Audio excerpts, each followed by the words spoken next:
Chapter 667. At the party, everyone sang and danced happily together, forgetting that this was the competition stage for the 7 schools. He asked for a map of Reef Island from Wob, which was drawn on deerskin using the ashes left over from burning trees. The handwriting was messy, but one could still barely make out the general outline. The central region of the map was missing, and only a few areas were outlined. It seemed that the goblins didn't dare to enter the central region because it was too dangerous. Occasionally, there would be a few brave ones, but most of them never returned. Those that returned were delirious and had many holes in their bodies. Their current location should be the most southeastern corner of the Reef Island. Many lines were drawn on the beach, and these lines converged into a black circle. This should be the creature that attacked Natalia. Squeak squeak squeak tilde oh oh oh oh. Oh.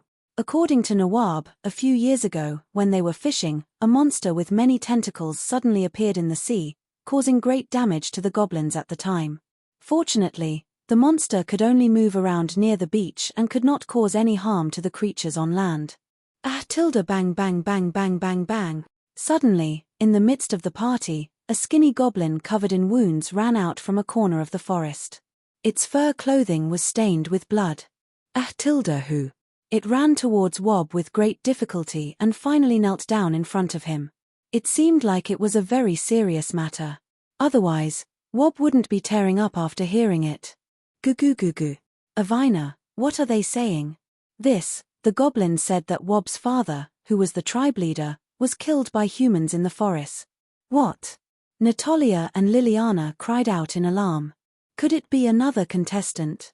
Wob. Natalia put her hand on Wob's shoulder sympathetically. After all, it was because of the 7 schools that Wob's father had passed away. Tilde suddenly, with the back of his hand, Wob struck away the hand on his shoulder. Wob turned around and stared at the 3 women with a terrifying gaze. Natalia, they must have mistaken us for the people who killed his father. Unknowingly, Natalia, Liliana, and Avina were surrounded by the goblins. Natalia and the others had no choice but to stick close to each other. If a fight really broke out, they could at least deal with it. Natalia held the 6 divine wings with both hands, Liliana finished her incantation, and Avina summoned the giant spider corpse. A great battle was about to break out. That goblin. Natalia noticed that the goblin who was kneeling beside Wob revealed a sinister smile. Natalia scrutinized the goblin. This body type.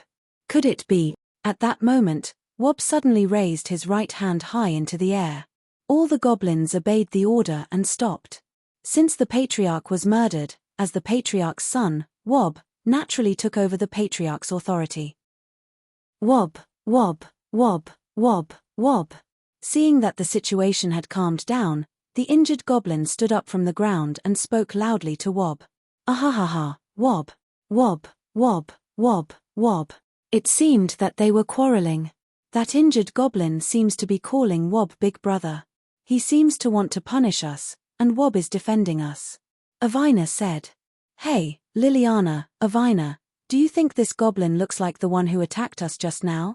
Now that you mention it, it does look like it. Mim. The argument between Wob and his brother seemed to have stopped. Wob turned around and faced the goblins.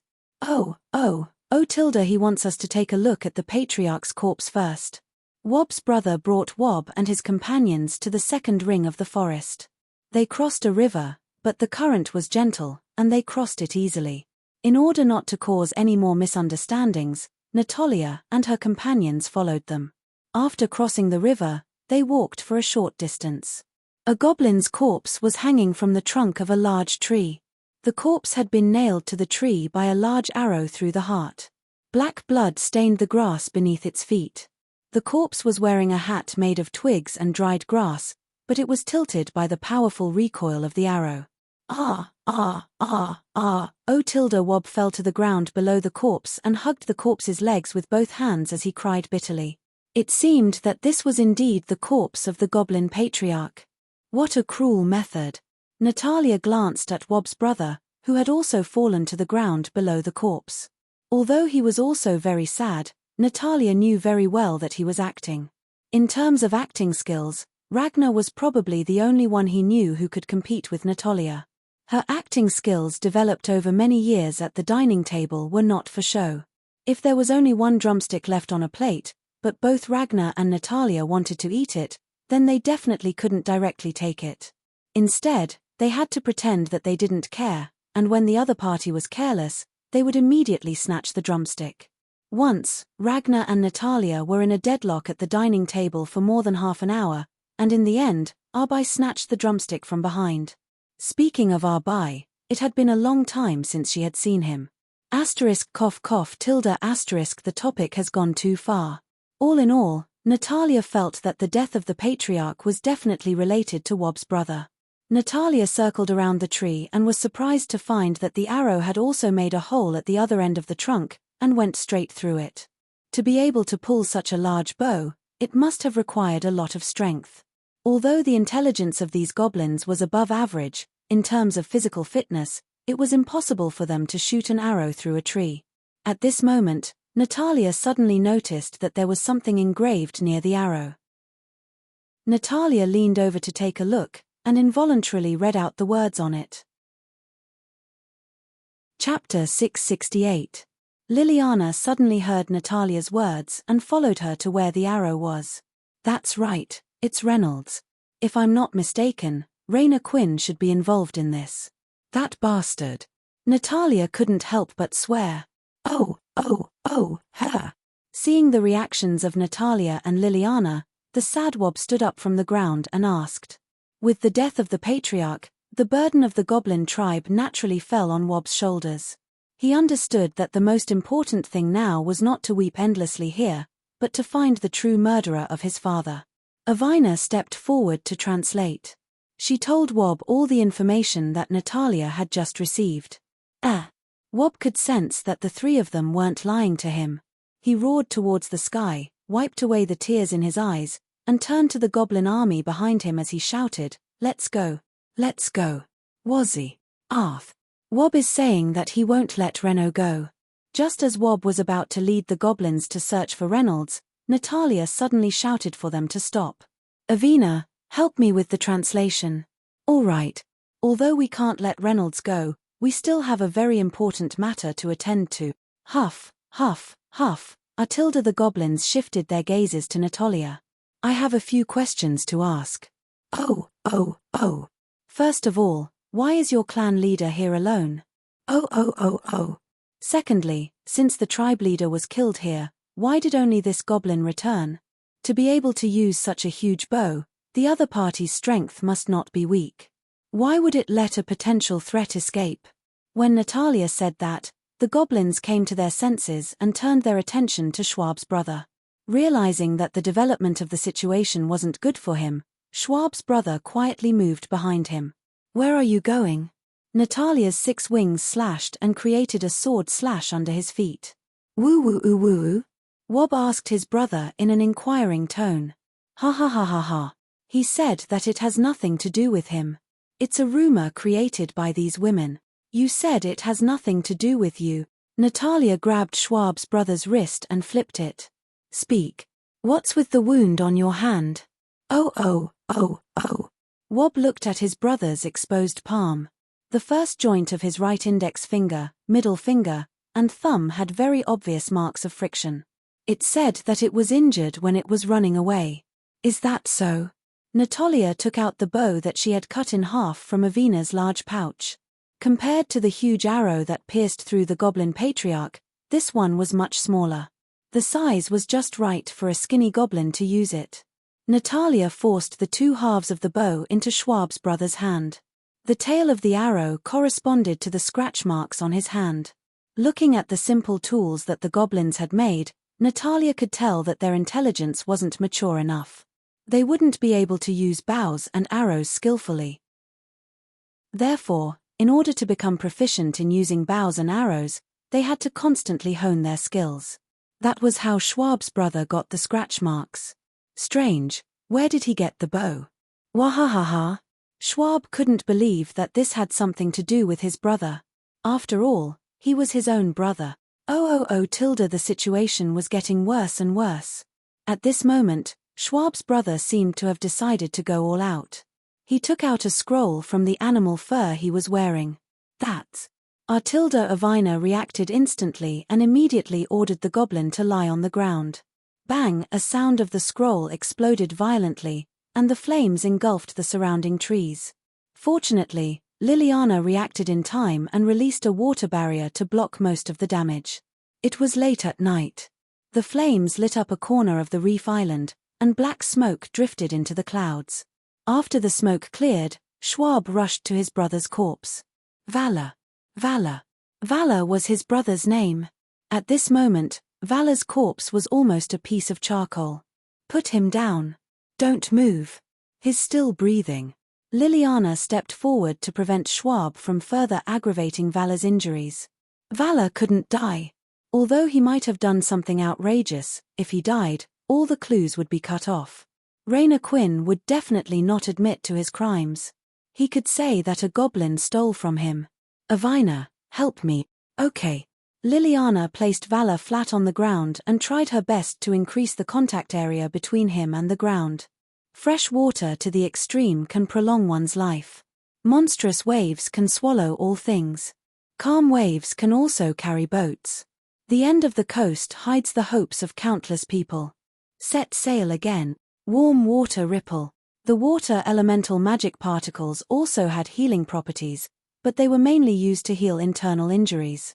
The wood elemental magic particles were used to heal external injuries. Transparent light blue ripples radiated from Liliana's open palms into the air. Every ripple that passed through Valor's body would cause a blue light to flicker. Valor, who had almost no aura, actually started to pant.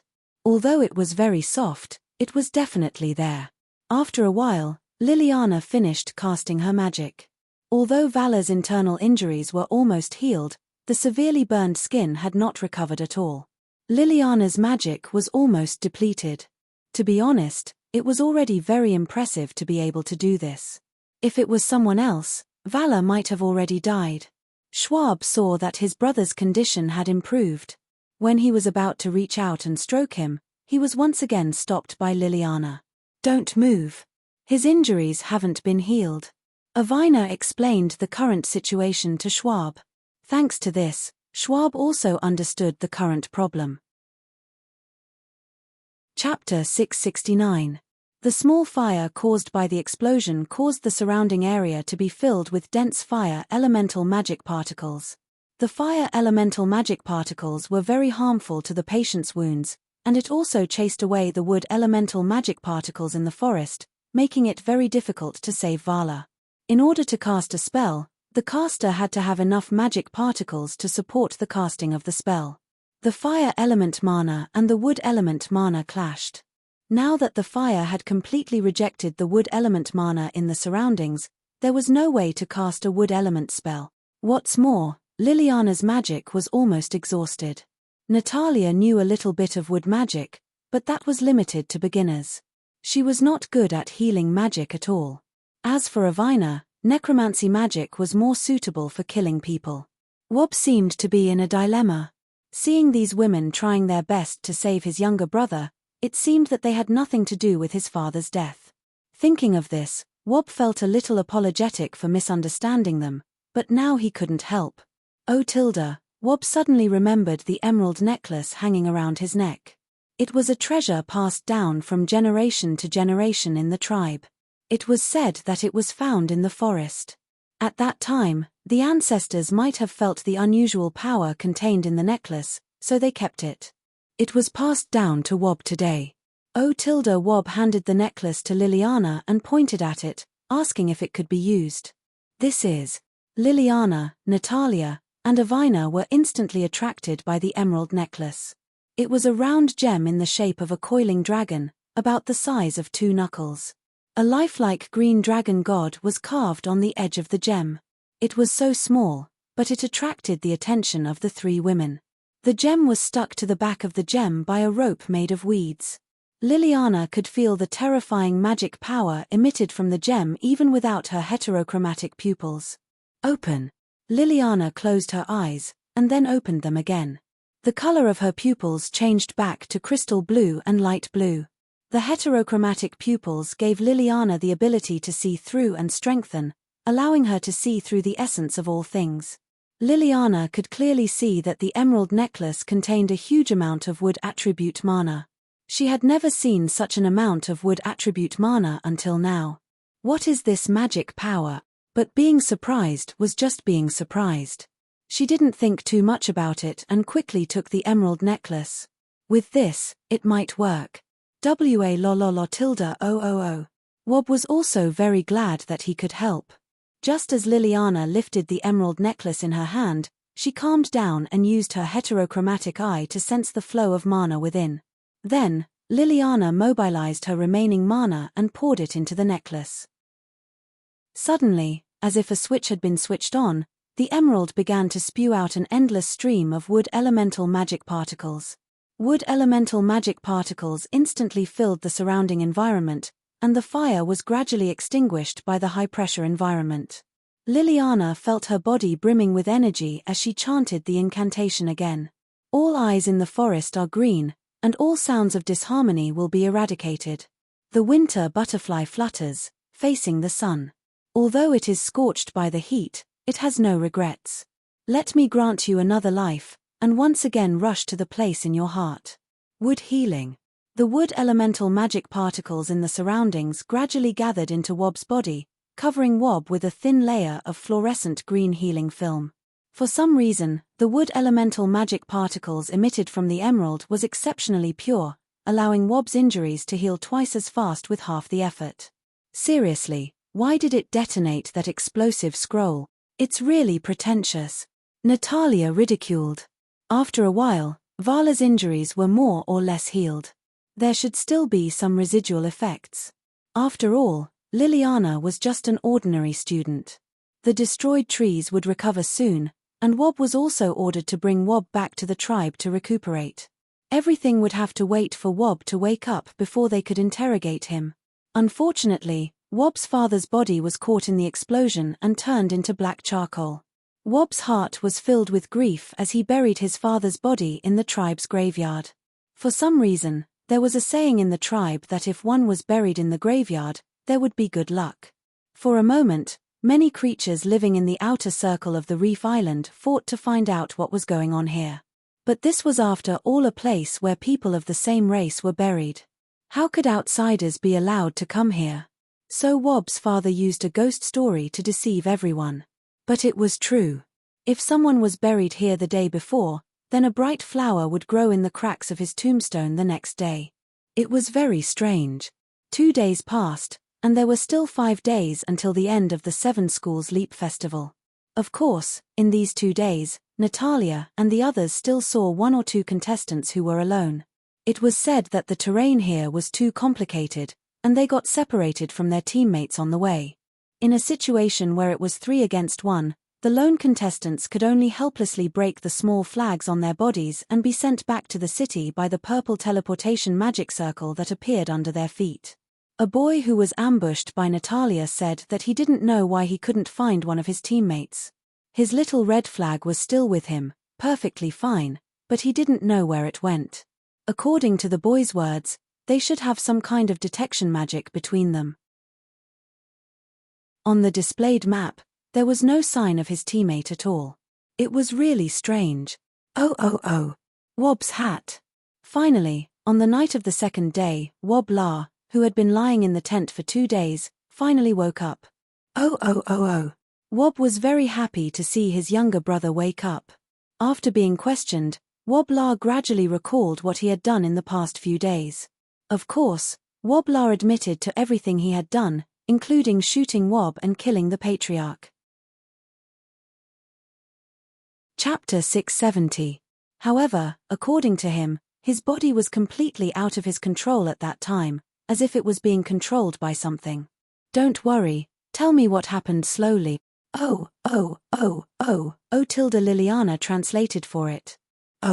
Vala had some impression of these 3 unfamiliar human females. Hoo, pitter-patter, lolololo, woo-woo tilde. It was around noon 2 days ago when I was playing in the forest. Suddenly, a purple circle appeared under my feet. I was so scared that I jumped back. Then, 3 human men appeared from the circle. One of them was a yellow-haired man. He was mumbling something. He grabbed me and took out a black pill from his pocket and fed it to me. After that, I felt dizzy and lost control of my body. I did whatever he told me to do. Beside that scoundrel, there was also a man who could speak all kinds of languages. He got information about our tribe from me and controlled me to use my bow to kill Big Brother. After that, he lured Father out of the tribe and killed him. The more she spoke, the more agitated Vala became. It was as if she felt guilty for causing her father's death. The black pill only had the ability to confuse people's minds and control living things. It did not have the ability to erase memories. Until now, Vala could still remember her father's face before he passed away. A weapon that had never been seen before pierced through the patriarch's heart and nailed it to the tree trunk. Blood gushed out from the wound like an unstoppable spring, splashing onto the grass in a parabola and then exploding. Woo, woo, woo, woo tilde father tilde. Fortunately, they had Avina's help. If not, Natalia and Liliana wouldn't have been able to communicate with the goblins and find out the truth. The 3 women looked at each other and walked to a corner of the flat ground to discuss. I think Vala's words are true. Yeah, I think so too. Ho ho. You know it based on the acting skills you practiced with teacher Ragnar at the dinner table. Liliana. Sometimes, Liliana really liked to talk back to Natalia. But Reno Quinn, that scoundrel, actually did such a thing. What a scoundrel. Natalia fiercely punched the tree beside her, causing a lot of leaves to fall. But how should I say this? From a certain point of view, it's not incomprehensible for him to do such a thing during the 7-school skipping competition. Yeah, Natalia couldn't completely criticize Avina's opinion. Indeed, the 7-school competition wasn't a competition to see who had a noble spirit. Only the winner could laugh at everything. Judging from Vala's description, Rayner Quinn must have used Vala to obtain information about the Reef Island. But why did he want to kill the Patriarch and Wob? The 3 women thought for a moment. About that. I of course. Natalia replied weakly. At this time, if she didn't follow the trend, she would seem stupid. Liliana took out the goblin tribe's treasure, the emerald necklace, from her pocket. She had forgotten to return it after saving Vala. Oh, so it's this. It really could be this tilde. I'm guessing that Reno Quinn might have found out from Vala that the goblin tribe had this treasure, so he wanted to snatch it and did this. Then why did he give Vala an explosion scroll? I'm guessing that it's because the pill only lasts for a short period of time, and at the same time, it doesn't have the effect of disrupting thoughts. Vala still has the memories of that time, which is a very good proof. Reno Quinn was afraid that things would be exposed, so he wanted to silence her. Oh. Natalia suddenly understood. Her brain seemed to only work especially fast when she was emotional. I have another question. The arrow that shot the Patriarch had the Reno family's mark on the tail of the arrow, but the arrow that Vala used to kill Wob didn't have the Reno family's mark on the tail. Could it be because of some special reason? I think we should ask Vala herself about this. Oh. She said that she picked up the bow when she was playing at the beach, and that there were many strange things there. So many strange things. Oh, right. This is for you. Liliana handed the emerald necklace back to Wob. This was what Rayner Quinn wanted. To be honest, Liliana and the others also wanted such an important treasure. The magic stored in the emerald was definitely something that even Ragnar would be moved by. However, this thing belonged to someone else, and it had to be returned. Oh, tilde. Wob stuffed the emerald necklace back into Liliana's hands. She said that this is for you. No, this thing is too precious. I can't accept it. Wob giggled, revealing 2 rows of big white teeth. Roar. Hee. She seems to be apologizing to us. She didn't treat us well before and mistook us for the murderers. She also wants to thank us for saving her younger brother, so she wants to give this emerald necklace to us. Liliana still didn't want to accept the emerald, and even the greedy Natalia didn't have any evil thoughts about it at this moment. After all, a man's wealth was his own crime. Natalia and the others understood the value of this emerald very well.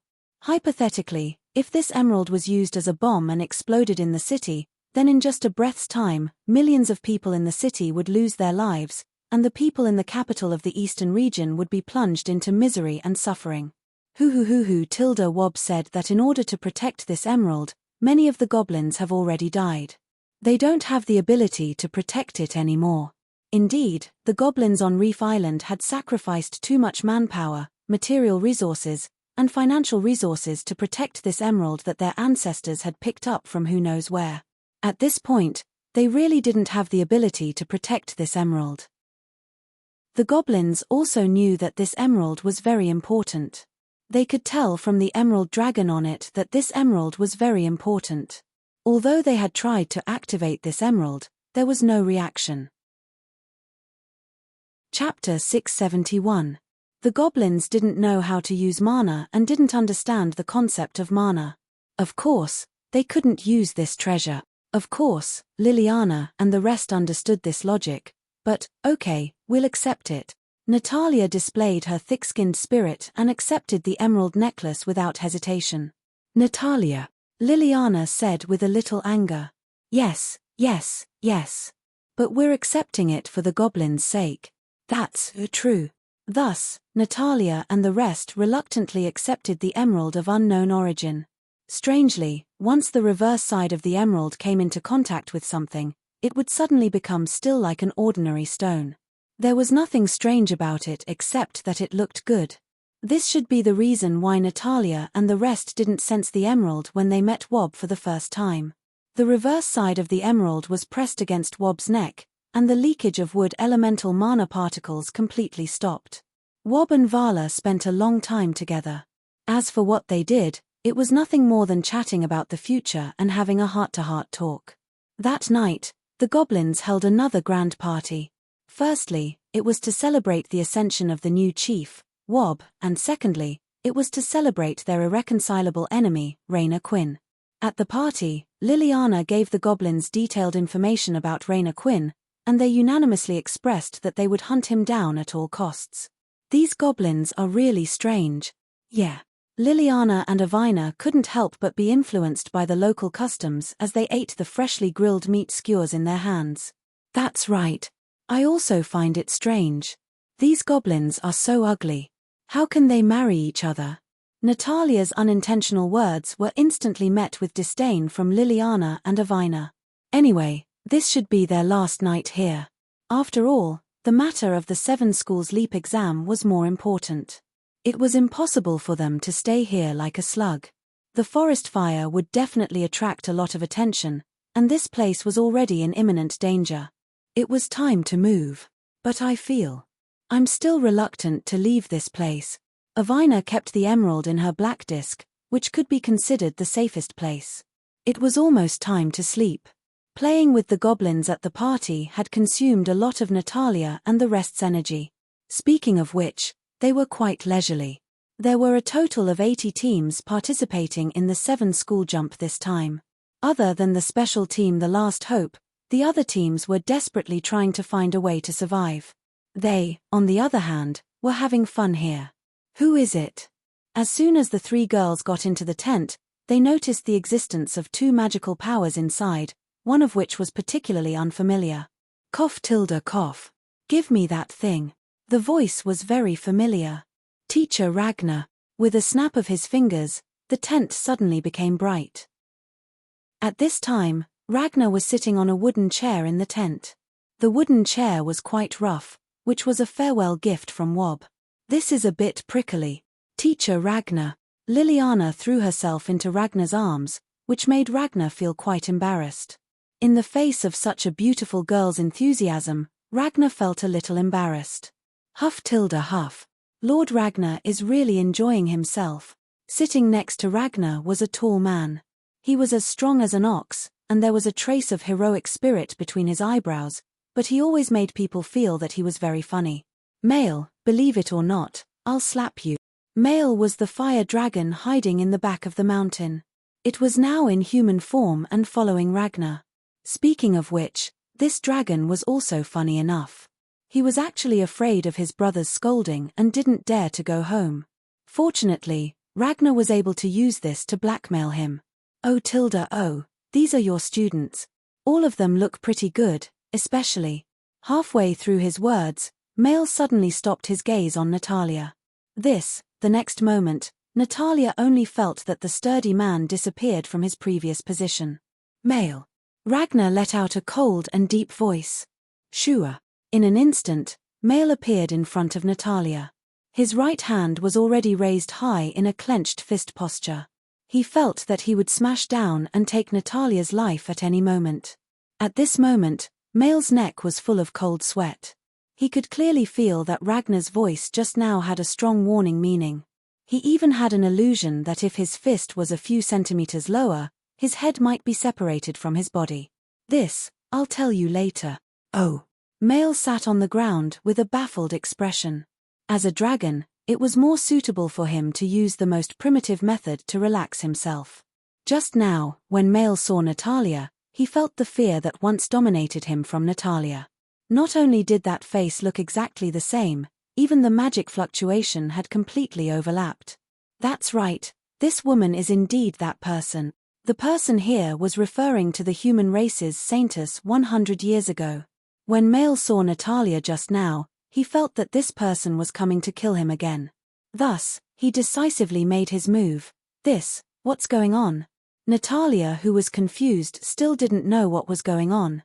Ha, nothing. It's just that this uncle who looks especially funny just walked out of the village. In the village, they often use this method to greet each other. I was afraid that he would scare you guys, so I reminded him. Oh, so it's like this. Natalia suddenly understood. She skipped over to Mael's side and imitated the custom of his hometown and used all her strength to slap his rock-like arm. Uncle, hello. Chapter 672. Natalia was dumbfounded. Although this strength was neither painful nor ticklish to him, her face coupled with her strange behavior made Xiong feel a little embarrassed. Back to the topic. Give that thing to me, it's not a good thing for you to keep it. Tilda. You. What are you talking about? Ha, why don't I understand? Natalia actually knew that Ragnar came to ask for the emerald. Although she didn't know how this idiot got the news, this thing was so precious that she absolutely couldn't give it to him. Oh, still playing dumb? Avina. Avina obediently took out the emerald from the black disc and handed it to Ragnar. Avina, you. Natalia suddenly didn't know what to say. Natalia, I think it's good to give the emerald to teacher Ragnar. Anyway, we don't have the ability to protect it. Humph. As the Demon King, Ragnar had a lot of things to do every day. Originally, he was about to set off to do something, but suddenly remembered the 7 schools jump, so he decided to come and see his lovely students. As soon as he arrived at the Reef Island, Ragnar saw Liliana using the emerald to heal Vala. This thing is not suitable for you. Just like that, Ragnar took the emerald away. Teacher Ragnar, why are you here? In the middle of the night, Liliana secretly asked from the bed. Ragnar had already wanted to leave the Reef Island and was satisfied after confirming that his students were not in danger. But just as he was about to leave, Ragnar was stopped by Liliana, who said that he would sneak away after they fell asleep. You're a child, do you need me to coax you? Ragnar had no choice but to stay on the Reef Island for a while. He thought that the 3 girls would fall asleep soon, but for some reason, Ragnar felt that the more they talked, the more excited they became. Liliana, Avina, and Natalia all curled up in their beds, covered with a quilt, and kept chatting with Ragnar. As for Xiong, how could he stay in the heroine's boudoir? He was chased away by Ragnar to catch game nearby. Coming. Finally, there's delicious food. Xiong hid behind a tree and quietly stared at the voles that had just crawled out of the hole looking for food, just like a hungry wolf crouching for its prey. Sigh, I didn't expect that a noble dragon would be reduced to hunting voles in the countryside. I'm going to find a friend, so I came to see you. Friend? Girlfriend? Liliana asked weakly. No. How could I possibly have a girlfriend? If I did, shouldn't the author have told you all earlier? I'm really going to see a friend. That's right. Liliana sighed. Hey, idiot. I feel like there's a gust of wind coming in here. It's so cold. Etilda, you must be imagining things. Isn't that right, Liliana, Avina? Yes, yes. Seeing that Liliana and Avina both confirmed in unison, Natalia simply gave up. Is it really my illusion? By the way, as compensation for the emerald, I'll give you a heads up. There's something unexpected in the center of this island. Ragnar's words instantly attracted the attention of the three women, and they all thought that there might be some treasure hidden there. But despite repeated questioning, Ragnar was still unwilling to reveal half a word, and said that it would be meaningful to let them dig and discover by themselves. In the early morning, Natalia and the others finally had enough and unknowingly fell asleep. Phew, Tilda, I finally fell asleep. Ragnar walked out of the tent very carefully, for fear of making any noise and waking up the three women who had just fallen asleep. Let's deal with one more thing before leaving. A white light flashed under Ragnar's feet, and he jumped to an unknown place. At the same time, somewhere on Reef Island. Damn it, we didn't get the treasure of the goblins. Yes, it's all those three damn women's fault, or else that treasure would be ours. Surrounded by endless darkness, Reynolds Quinn and his group could only rely on the bonfire for warmth and illumination. They collected a large pile of dead leaves, and then lit them up to make a bonfire, and used it as a stronghold. Every 2 hours, one person would go out to scout. Of course, this person was definitely not Reynolds Quinn. He came to participate in the 7 schools leap exercise with his own entourage. The dean of their school was completely a bootlicker, and the moment the Reynolds family gave him a little benefit, he would constantly wag his tail at them. Hey, brother. To be honest, the black pills we got from that which are really useful. Once they eat it, they do whatever we tell them to do. Indeed. Reynolds leaned against a big tree, and in front of him was the bonfire that illuminated the surroundings. He stuck out his tongue and gently licked his lips. 3,000 Liliana, Jeremy, Natalia, and Avina. Sooner or later, I'll use these pills to make you float under my crotch. As he spoke, Reynolds Quinn couldn't help but close his eyes and fall into a beautiful fantasy. So this is what you're thinking. All of a sudden, a voice that was both familiar and strange to Raina Quinn came from the surrounding forest. Who is it? The sudden voice startled Reynolds Quinn and his entourage who were squatting beside him. They hurriedly picked up their weapons from the ground, and then faced the surrounding trees back to back. Who is it? Come out quickly, I already see you. In order to bluff, Reynolds Quinn even waved the sword in his hand twice in the air. Pig Gwr, where the F***ck did you go? Pig Gwr was another entourage who was sent out to scout. Aya, are you talking about him? Finally, a person stood out from behind a big tree on the left in front of Reynolds Quinn. The white shoulder-length hair instantly attracted Raina Quinn's attention. Those crystal blue eyes were definitely the most beautiful and moving color he had ever seen. This was the appearance that could most arouse his evil thoughts in his life. However, when such a person stood in front of Reynolds Quinn, he was already so scared that his scalp went numb. You're Ragnar.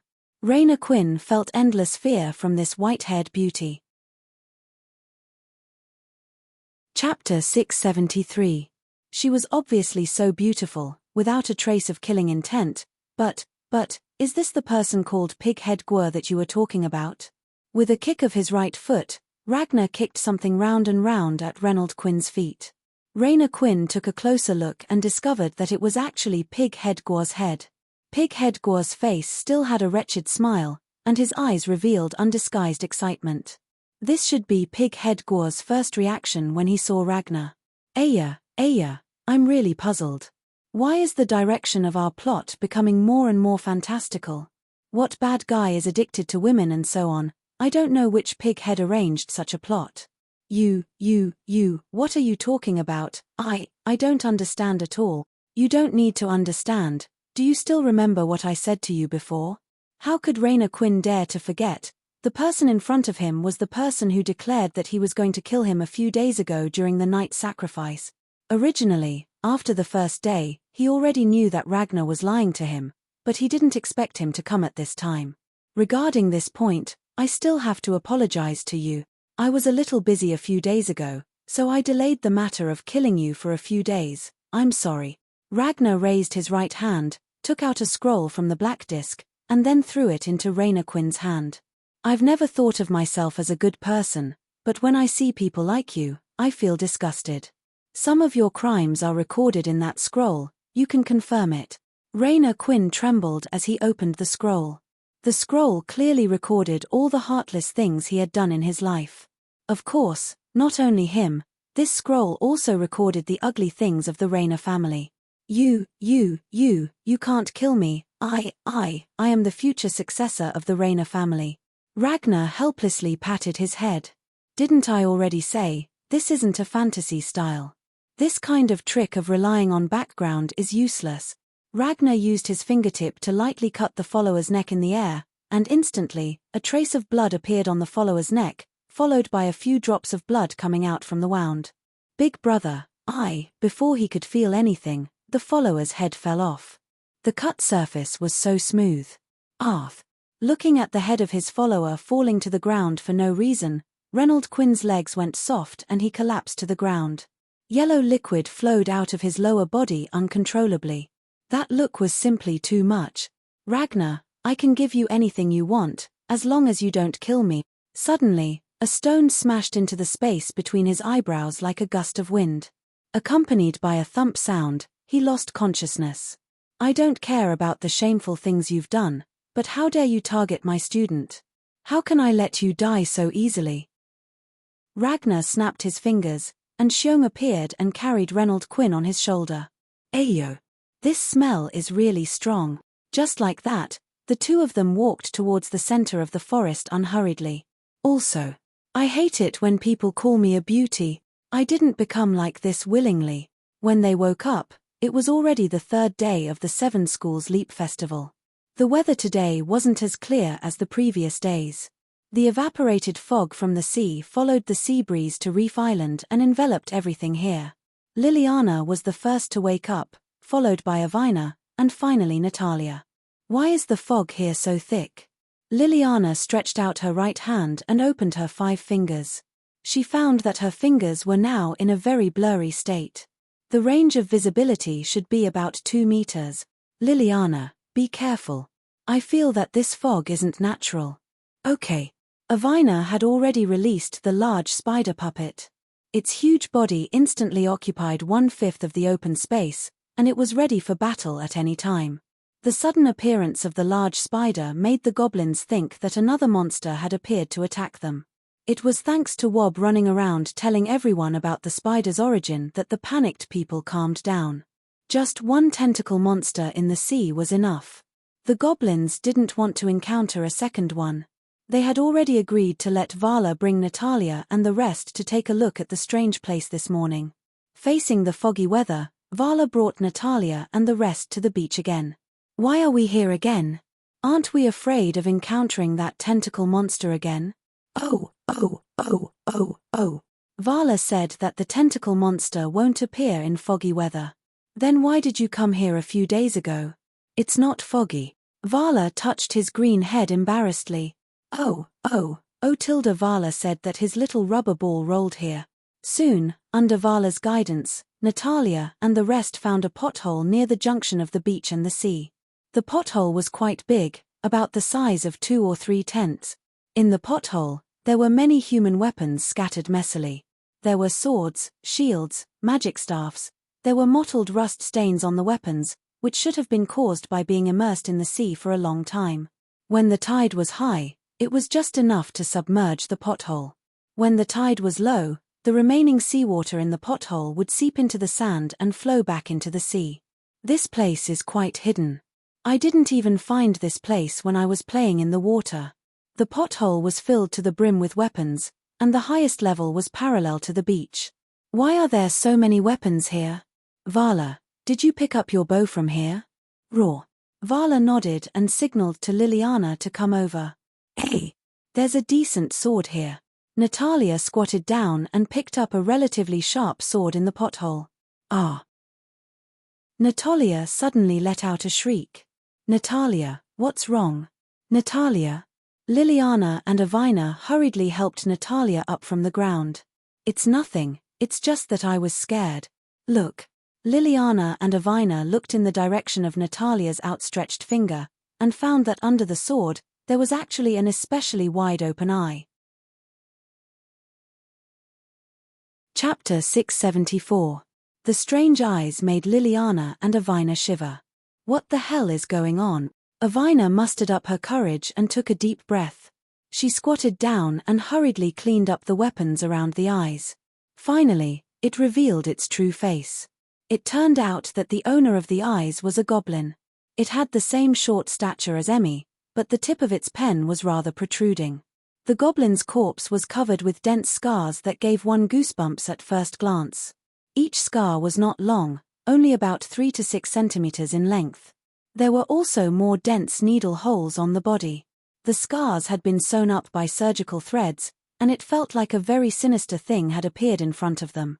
What is this thing? It's so disgusting. After Natalia saw this thing, there was an inexplicable reaction in her stomach. She turned her head and vomited everything she ate this morning. Indeed, this goblin's corpse was very disgusting. If one looked closely, they would find that pustules had grown on the skin, as if it had just walked out of a laboratory. Liliana and Avina also felt a little uncomfortable, but it was not to the extent of vomiting like Natalia. From Avina's many years of experience in controlling the undead, she could feel that this goblin had died with deep resentment. Liliana stood up and looked at the pit in front of her. Heterochromatic pupil. Liliana used her heterochromatic pupil. See through it. As expected, Liliana clearly saw that there were many human-shaped remnants of magic in the pit. Look, didn't it move just now? Natalia suddenly shouted. Liliana and Avina quickly cast their gazes on the goblin's corpse. Sure enough, the goblin's fingers moved. This was a very strange thing. Looking at the condition of the corpse, it was reasonable to say that this goblin should have been dead for more than a week.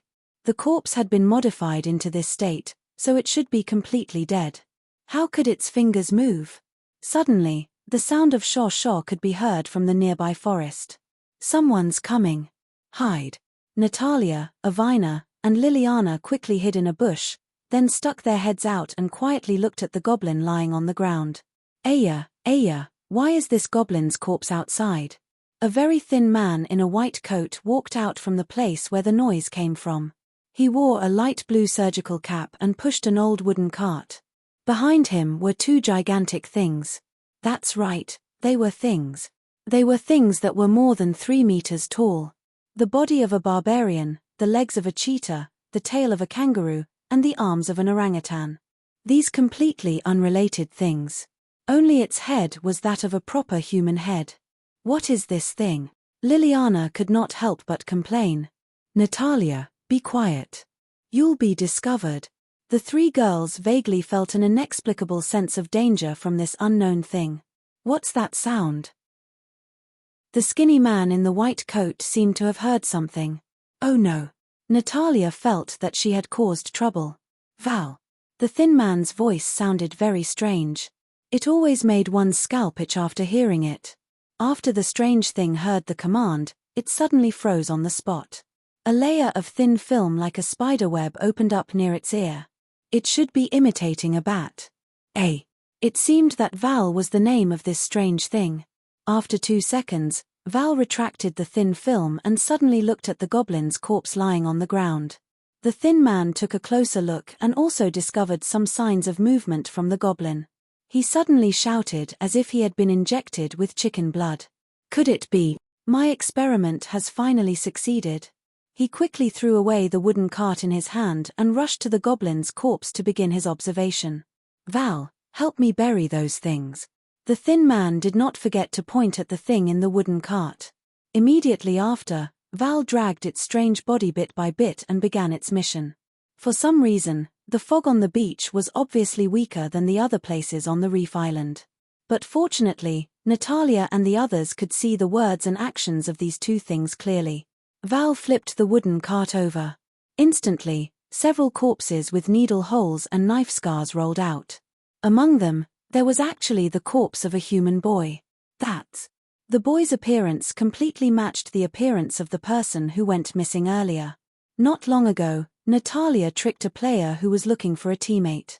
According to him, one of his teammates went missing. Ragnar slowly picked up the many modified corpses on the ground and carried them on his shoulders. Compared to his gorilla-like arms, those corpses were simply too small to be noticed. They were just like the mottled beard stubble on an old man's chin. Ragnar took out all the weapons in the pit, which were covered by the thin man in order to hide the corpses. Just when Ragnar was about to throw the corpses on his shoulders into the pit, the thin man who was squatting on the ground and looking at the goblins suddenly said, "Ragnar, wait a minute." Ragnar nodded, then threw the corpses on his shoulders to the ground and stood there. After taking out all the weapons, all that was left in the pit were the remains of corpses. For some reason, the bloodstains at the bottom of the pit were in a splattered state. The side closer to the pit was obviously rounder than the side further away. Let me see. The thin man seemed to treat these corpses as his toys. He directly jumped into the pit and kept rummaging through the corpses inside. After a while, he finally crawled out of the hole. His white coat had been dyed red, and even the tip of his nose was stained with blood. However, he didn't seem to care about it. It seems that this is the only special case. The thin man's voice was strange, and it made people feel uncomfortable listening to it. Forget it. This one is already very good, it means that my experiment has made further progress. Chapter 675. The thin man patted the mud off his body. Ragnar, bury them. Oh. Ragnar nodded slowly with his human head, then picked up the corpses on the ground again and threw them into the hole. Then he picked up the weapons and threw them on top of his body in the same way. After everything was done, Ragnar stretched out his huge finger and gently poked the thin man. Oh. Is it all done? Not bad. Carry this thing back. The thin man pointed to the goblin on the ground. Oh. Ragnar nodded, bent down, and carried the goblin on his shoulder. Oh, the fog is going to disperse. Ragnar, let's go back. Oh. The thin man hurriedly urged. But just as the thin man and Ragnar were about to leave Natalia's sight, Natalia suddenly found that Ragnar was looking at the big tree she was hiding in. In a panic, Natalia's sight coincided with Ragnar's. Its eyes were so empty, as if it was a machine without consciousness. Oh, no. Just when Natalia, Avina, and Natalia felt that something was wrong, the thin man's urging broke the silence. Ragnar, what are you waiting for? Go. The thin man walked up to Ragnar and patted Ragnar's arm. With his height, even if he raised his hand high, he could barely touch Ragnar's neck. He looked at the place where Ragnar's vision was focused and found that there was nothing there, then he turned and walked away. Oh. Ragnar also turned his gaze, as if he didn't care about Natalia, and then followed the thin man's footsteps and disappeared into the beach on the other side. The shock that Ragnar left on the three women lasted for a long time. Even though Ragnar had been gone for a while, the three women still didn't dare to come out from behind the tree, fearing that the monster would suddenly turn back. 15 minutes later, Natalia clearly felt that the fog around them was about to disperse. Natalia wiped the cold sweat off her forehead. She couldn't help but recall Ragnar's eyes just now. It was really frightening. His eyes were so wide open that they were completely white, without any black in them. Natalia sighed. Just as she was about to come out from behind the tree, Avina suddenly pulled her back. Avina put her index finger outside her lips, indicating Natalia not to speak. What? Natalia followed Avina's line of sight and found 2 or 3 tentacle-like things quietly reaching out from the sea. They moved along the beach and didn't make any sound. The tentacles were about as thick as a big tree that had grown for more than 10 years. The whole body was black, and the suction cups at the bottom were very bright red. Natalia was very sure that this was the tentacle monster that attacked her before. Looking at the direction it was wriggling in, it shouldn't have noticed the existence of herself, Avina, and Natalia. Natalia held her breath and looked carefully. The wriggling speed of those tentacles wasn't fast, and the route they were moving in was also quite twisted, like a snake crawling left and right. Ting! The dark tentacle came into contact with an iron weapon in the pit, making a very crisp sound. Shua! It seemed to have sensed something. Suddenly, its body trembled, and its tentacles tightened. Then, the tentacle close to the beach split open from the middle like a blooming flower. The bottom of the tentacle slowly opened, revealing what it should look like inside. So disgusting. Natalia was very clearly able to see that there were densely packed, very sharp protrusions in the tentacle, and these protrusions were slowly wriggling in the flesh of the tentacle, covering the entire line of sight. These tentacles were like a mouth. They very carefully entered the gaps of the weapon, trying their best to not get the weapon out of the pit. The tentacle had already reached the innermost part of the pit, and immediately after, Natalia and the others heard catcher chewing sound coming from the pit. It's actually eating those corpses. Avina lowered her head and thought. No wonder those bloodstains appeared in the form of splashes, so it's because of this thing. From the chewing sound, the speed of those tentacles eating the corpses should be relatively slow, and this attracted Avina's attention. Why is this thing eating so carefully? After a while, the chewing sound finally stopped. It should have finished eating. Those tentacles slowly retracted from the pit, and once again went back along the route that they had just passed through. Along the way, there were still many pieces of rotten flesh stuck to the sand, which should be the part that got into the teeth. When the dark tentacle stretched out from the pit, it was already blood red, and Natalia couldn't help but think that the red suckers were very likely left behind by eating flesh all year round. The blood left a big S shape on the beach, and in this foggy weather, it actually looked very sinister. The tentacle finally disappeared from the end of the beach, and a fierce wave burst out from the center of the sea and pounced on the beach. The sinister S-shaped bloodstains and pieces of rotten flesh were also swept into the sea, disappearing without a trace. For some reason, since the tentacle returned to the bottom of the sea, the fog that pervaded the reef island began to gradually dissipate, and this point was also noticed by Avina. It should be over, right? Phew tilde, what the hell is going on? It's indeed very strange. Isn't this the venue of the 7 schools competition? How could something like killing a contestant happen? To be honest, what happened just now left a big psychological impact on the 3 girls. They originally just wanted to take a look at the so-called pit filled with strange things, but they didn't expect that a goblin's corpse would appear, and then that eccentric thin man and the odd-looking Ragnar would appear. They thought that after they left, the matter would be over, but the tentacle monster that attacked them that day also appeared. I think these things can be linked together. The 3 girls walked out from behind the tree. After the fog dispersed, the beach looked as beautiful as usual, with blue sky and white clouds, and the smell of moist seawater. But who would have thought that in the past 10 minutes, something that left a lingering fear would happen here? Chapter 676.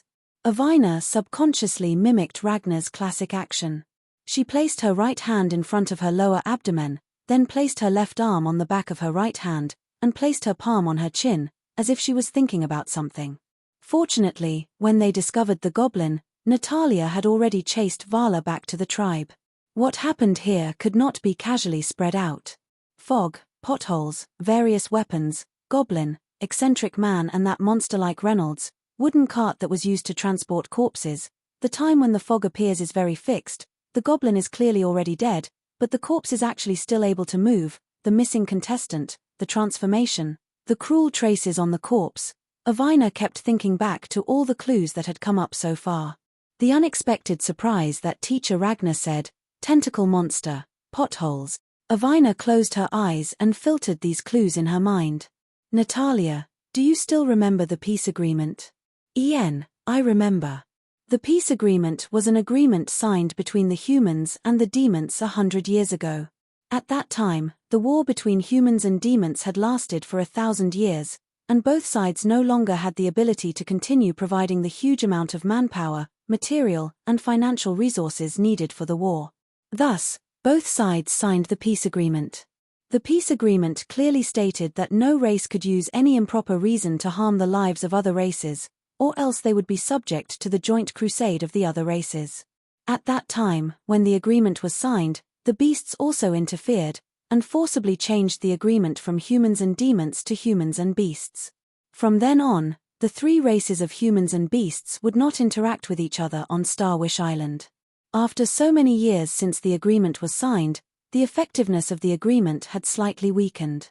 Now, the beasts were more open, and they also had similar business activities between humans and demons. They would never endanger the safety of other races, and of course, no one would come to harm them. However, there were policies at the top, and countermeasures at the bottom. The peace agreement could only restrict the behavior of each race on the surface, who knew what kind of sneaky actions they had in the dark. Hey Tilda, I have a bold guess. Avina opened her mouth and said, according to the appearance of that Reno and those corpses just now, I reckon that strange man had some illegal secret experiments on Reef Island. That makes sense. Natalia nodded. She thought about it carefully and realized that it was indeed the case. Tilda, yeah. Liliana agreed. According to the terms of the peace agreement, his experiments can't be made public. He has seriously threatened the safety of the orcs on Reef Island. You can tell by looking at the goblins. Avina and Liliana recalled the gnome that had been modified beyond recognition and couldn't help but pity it. But experiments are bound to fail, and those dead bodies should be the result of that failure. Avina pointed at the pothole on the beach. They throw the bodies of those who failed into this hole, and then use the weapons to cover the bodies to prevent them from being discovered. At this point, Liliana could not help but interrupt. Avina, what you said before makes sense, but why didn't it directly dispose of those corpses, such as burning them or something like that? I have also thought about this problem of yours. Firstly, he definitely couldn't have buried the corpse directly in the ground. That way, there is a high possibility that the corpse would be discovered by some beasts living underground. As for why he didn't burn the corpse, I feel that it might have something to do with his experiments. Look at those chemicals, aren't they very flammable and explosive? Oh, that makes a lot of sense. After he buried those corpses in the pothole, he definitely couldn't leave them alone. I think that this fog is likely to be deliberately created by that person. He took advantage of the fog to transport the corpses into the pothole and then fed them to the tentacle monster. Avina's analysis instantly received high praise and affirmation from Liliana and Natalia. They expressed their agreement one after another. Since that scientist buried the corpses in the pothole and didn't directly feed them to the tentacle monster, then it's very likely that the two of them are not in cahoots. It might be the opposite. That tentacle monster is a certain threat to that scientist. Avina changed the way she addressed that eccentric man to scientist. This way, it should be more convenient for them to communicate. Then what should we do now? Liliana crossed her arms in front of her chest. If we just leave it alone in terms of our own interests, it's definitely the best choice for us. But, before she finished speaking, the three women looked at each other and saw the answer in each other's eyes. Sigh, it seems that my worries are unnecessary. There's no other way. Although I also hate troublesome matters, if we just leave it alone, there will definitely be more humans and orcs that will be killed. Avina spread out her hands and ridiculed helplessly. Indeed, it seems that the more beautiful and capable a person is, the greater the responsibility. Liliana stroked her blonde hair and said with emotion. Indeed. Avina nodded. I'm not talking about you, idiot. Although they were messing around, they still had to discuss proper business. The three women had already decided to carry out the scientist transformation plan to the end. That's right, the code name of this operation was given by Liliana. Scientist transformation plan. One could tell that the person who gave this name was very uncultured. The surprise that teacher Ragnar mentioned before should be referring to this matter. That idiot, I thought there was some treasure hidden. It turns out that it's such a mess. Since teacher Ragnar told us about this matter, then in his eyes, we should be able to solve it alone. Natalia laid out the abstract map drawn by Wob on the ground and began to plan the next route. According to what teacher Ragnar said, that person's experimental base should be in this area. Avina put her right finger in the center of the map, where there were circles of black lines drawn by Wob. Wob said that this place is very dangerous. Many goblins have gone missing here, so I guess this should be the work of that scientist. That's right, Liliana named that eccentric thin man scientist. Since she didn't know his name, She might as well give him one now. Chapter 677. From the map, it could be seen that the shape of the reef island was actually a circular island. From the center to the outside, there would be a circular river every 10,000 meters, dividing the reef island into several regions. Looking at it this way, the reef island had a total of 3 circular rivers, dividing the reef island into the first, second, third, and fourth rings, a total of 4 regions. Liliana and her companions were at the 4th ring, which was the outermost ring. That was correct, they were far from the first ring. How did the scientist get here? You might have underestimated that Renault beside him. With Iwena's reminder, Liliana recalled the scene where she and Renault looked at each other. What's that, Reynolds? He's so scary. I don't know. Natalia shook her head. But I feel that he's pitiful. After confirming the plan, Liliana and her companions felt that it wasn't easy. They had to prevent other teams from ambushing them and take on the mission of investigating the scientist's modification plan. It wasn't easy. The 3 of them discussed and decided to reach the 3rd ring before nightfall. After resting for a night, they would enter the 3rd ring. I feel that we should make preparations and think of a way to deal with Reynolds. My intuition tells me that he's very dangerous. Indeed, from his body structure, he should have the characteristics of many animals. His gorilla arm feels like it can smash me half to death. Liliana shuddered. She could already imagine herself being flattened into meat paste. Ari, I'm still so beautiful even when I'm minced meat. Reynolds should be top-notch in terms of speed, perceptive sense, and defense. If we can't think of a countermeasure, we'll be at a disadvantage. From Natalia's analysis, she had a clear understanding of the current situation. According to Nawab, the deeper they ventured into Reef Island, the more dangerous it was. Nawab didn't specify the dangers since the current generation of goblins had never left the 4th ring. Some of the information about the 3rd ring was given to them by Vala. According to Vala, she had been to the 3rd ring when she was under Vasilit Von's control. This place seemed to be famous for its swamps and plants. For some reason, the plants here seemed to be alive. They would tie up things that were dangerous to them and drag them into the swamps to protect their own safety. Although that was the case, they were just plants after all. A simple spell could cut the attacking plants into several pieces, so there was no need to worry too much. This was only the outermost area of the 3rd ring. How could it be so dangerous? After traveling for 2 to 3 hours, they finally arrived at the outskirts of the 3rd ring before evening. Along the way, they were quite lucky. They didn't encounter any other participating teams, but it was also possible that they didn't want to face them at all, so they didn't show up. But in terms of results, this was definitely the best outcome. The 3rd ring had more dense trees than the 4th ring. Moreover, due to the influence of the terrain and weather, the air was always filled with a humid smell. It smelled like clothes that had been soaked in smelly water for a long time. It was a little tipsy. When Tizia and the others arrived at the 3rd ring, it was already 5 or 6 o'clock in the afternoon. In this season, the night on the Reef Island was especially fast. In just a short while, the sky had already become darker than Tizia's hair. The surroundings were so dark that one couldn't even see one's 5 fingers. Although it wasn't to that extent, it was more or less the same as not being able to see one's toes. At night, the owl hanging upside down on the tree gave people a very strange feeling. It gently turned its head 180 degrees, and its eyes met with Tizia's eyes. Phew, Tilda, that scared me. Tizia patted her chest to calm down the slight panic in her heart. The cool night wind blew on her skin, the water droplets on the leaves dripping to the ground. All of these caused Tizia to be extremely nervous. Tizia, relax, you're too nervous. I don't want to either. As soon as I relax, I think of Ardong's eyes. I feel like a dead fish, and my whole body is covered with goosebumps. Blossom thought for a moment. Then let's play truth or dare. Oh! Tizia's eyes instantly lit up. At this time, somewhere in the sea. Hey, Ragnar, are you so assured that your 3 precious students will go to the center of the Reef Island? If that thing comes back to life, it will be very troublesome.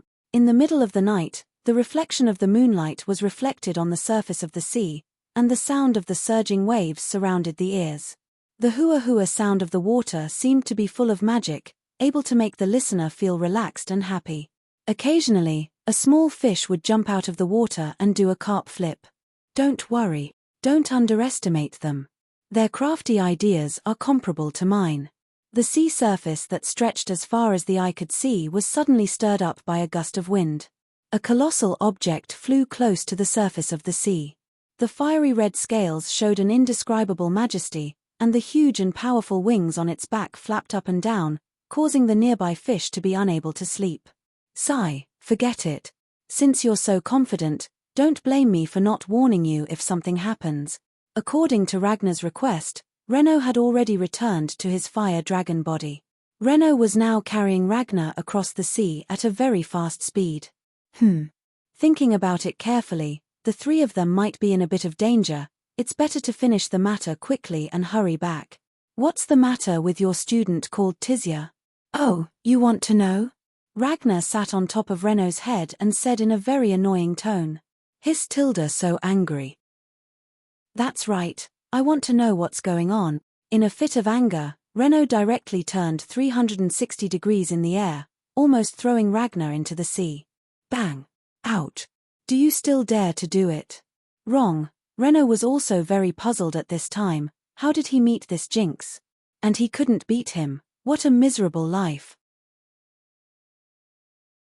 Chapter 678. When Reynolds heard this, his eyes immediately widened. No, that's impossible. Is there really such a thing as reincarnation? How should I put it? If certain conditions are met, it is indeed possible. Ragnar's explanation shocked Renno. This was the first time he had heard of reincarnation. If that's the case, then there's nothing to worry about. Reynolds had heard about the relationship between this demon king and the human saintess. How should he put it? They were sworn enemies. That's strange. Why did he accept her as a student? What a weirdo. By the way, where are you going? Just fly straight for a while, and we'll be there. Fly straight. Reynolds thought about the geographical location in front of him. Suddenly, he seemed to have thought of something.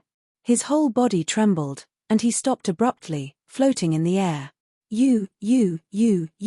The air pressure generated by the sudden stop directly hit the nearby water surface, and a hazy drizzle began to fall from the sky. Ragnar raised his right fist. I have a bad feeling. Bang! Ouch! I hit the same spot as before, double the happiness. I just changed into these clothes today, and you drenched them just like that. Ragnar simply wrung the water on his clothes. Why didn't you tell me where you were going? Reynolds gasped. Are you crazy? If you bring me to the Beast King, what if my brother finds out? He'll take me back by force. Don't worry, my relationship with the Beast King is actually quite good. I came here this time because I have something important to do. If it wasn't for the fact that he hates it when I directly teleport to his place, I wouldn't need you to bring me here. But Keek is my brother, don't worry, your brother won't find out. Ragnar raised his huge fist high again. Alright, I'll go and return it. You should have said so earlier. Ragnar put on a harmless look. Ragnar's the most vicious heart. According to seniority, the current Beast Emperor was Reynolds' older brother. The Beast Emperor and Sky Dragon were very good friends, and they were of similar age, so they were of the same generation. As the saying goes, a friend's little brother is your own little brother. Therefore, Reynolds could be considered half a younger brother of the Beast Emperor. It wasn't that Reynolds didn't want to go. The main reason was that his older brother, the Sky Dragon, would often play chess with the Beast Emperor. If they really met, things would be interesting. I've checked. Your brother isn't in the Beast Emperor Castle. The Beast Emperor Castle was where the royal family of the Beast race resided. After a few minutes, a row of uneven shapes finally appeared on the other side of the coastline. That was the mountain range in the Beast race's territory. The territory of the Beast race was not the same as that of the human race and the demon race. Although each of them had a third of the Starwish Island, most of the Beast race's territory was made up of the ocean, and there were many small islands under it. Reef Island was a good example. The island where the Beast Emperor Castle was located was called Gully Ridge. It was an island full of steep cliffs. The average altitude was more than 2,000 meters, and the highest drop was 10,000 meters. Every step had to be taken carefully. If you missed a step, what awaited you would be a bottomless abyss. Therefore, the survival of the fittest. All the beast race that lived in Gully Ridge had one or two life-saving skills. In the blink of an eye, Reynolds and Ragnar had already flown to the top of Gully Ridge. Thanks to Reynolds's majestic body, no beast race came to cause trouble. Occasionally, there would be one or two arrogant scum who didn't know the immensity of heaven and earth, but they were all scared out of their wits by Reynolds's roar. If one looked down at the entire Gully Ridge from the sky, they would find that there was actually not a single skyscraper here. There were only some caves built out of stone. They didn't protect against the cold in winter, and they didn't protect against the heat in summer. If it were a human, they wouldn't be able to last a season. Fortunately, the beast race's physique was top-notch. Their fur was also very rich, and the fat under their skin was enough for them to keep warm and exercise.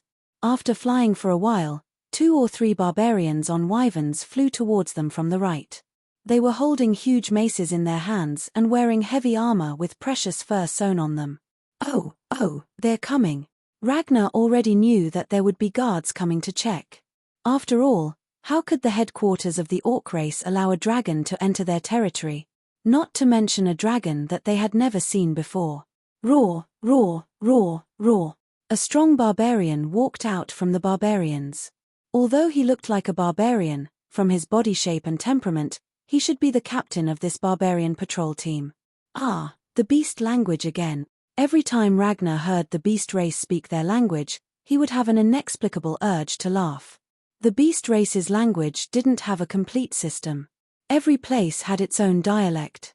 The goblin tribe on Reef Island also proved this point. In order to better govern, the Beast King had no choice but to unify the official language. But after thinking about it, forcing someone to speak a language that he had never heard before, even if he could speak it, the pronunciation would be uneven, and it would be hilarious. In order to communicate better, the dialogue between the two sides was directly translated into human language. Stop, who are you? Don't you know where this is?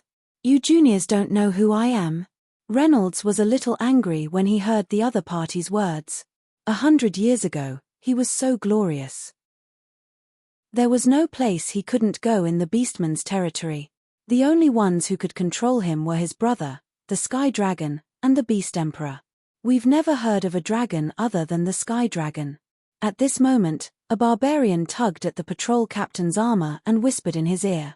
Captain, didn't the Sky Dragon say that he had a younger brother? Could it be him? The patrol captain lowered his head and thought for a while. Impossible, according to reliable information. The Sky Dragon's younger brother was killed by the Saintus 100 years ago. How could he appear here? What, you said I'm dead? Renault opened its big mouth and unscrupulously spat out fierce flames into the empty air. The high temperature of over 1,000 degrees distorted the light. However, the barbarian patrol squad wasn't moved by the appearance of the fire dragon. Chapter 679.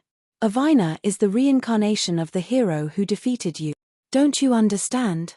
Even though they knew they couldn't win and might die in battle, as guards of the Beast King Castle, they had to be unafraid of death and be prepared to sacrifice themselves for the Beast King at any time. Therefore, they had no intention of retreating. On the other hand, the patrol captain had already taken out a communication tool from his armor. He was planning to call for reinforcements. Renault, calm down. You're making such a big fuss. What if Heaven finds out? Heaven was the name of Renault's older brother, the Sky Dragon. Huff tilde. Luckily, I was smart enough to control myself and didn't spit fire at them. Sigh. Ragnar patted his head and then jumped down from Reynolds' head with both hands. We're actually here to find the Beast King for something. Please make way and let us pass. You are. The patrol captain squinted his eyes. White shoulder-length hair, crystal blue eyes. This temperament. Why do I feel like it's familiar? Logically speaking, the aesthetics of humans and demons shouldn't be effective in the beast race. No matter how charming or handsome a man or woman was, they wouldn't be able to arouse the desires of the beast race. They had their own unique aesthetics. But the beast race, which had no lust for humans and demons, actually felt a trace of affection for this person in front of him. He didn't know whether this person was a human or a demon, a man or a woman. I remember. May I know why Lord Demon King has brought this unregistered fire dragon to my gully ridge? What? Unregistered? I'll burn you to ashes. Do you believe me? Ragnar patted Renault's head, indicating for him to calm down. This matter is very important. How can I tell a small captain like you? The patrol captain also knew that he didn't have the right to ask the Demon King. In fact, he respected the Demon King very much. It grew up hearing about the Demon King's deeds. In order for the demon race to survive for a long time, the Demon King sealed the heavenly gully all by himself. It was said that the Demon King used to be a very, very handsome man, but after that incident, there seemed to be some sequelae, and his appearance became more and more feminine. This was only the information he had obtained after flipping through a lot of books. The beast race did not have the habit of tampering with historical records like the human race. Any further information was not something a squad leader like him could access. Just as the squad leader was feeling troubled, he suddenly received a message from the Beast Emperor. Honorable Lord Demon King, I just received an order. Lord Beast Emperor is waiting for you in the Beast Emperor Castle. With that, the captain waved his arm and flew away with the other barbarians. What kind of attitude is that? Why is she so nice to you? She looks at me like I'm a swindler. It's normal, it's normal. You'll get used to it. Finally, with no one in the way, Ragnar and Renault arrived at the Beast King Castle without any hindrance. The Beast Emperor Castle was built halfway up the highest mountain in the Gully Ridge. Dragon Teeth Mountain was the name of this mountain.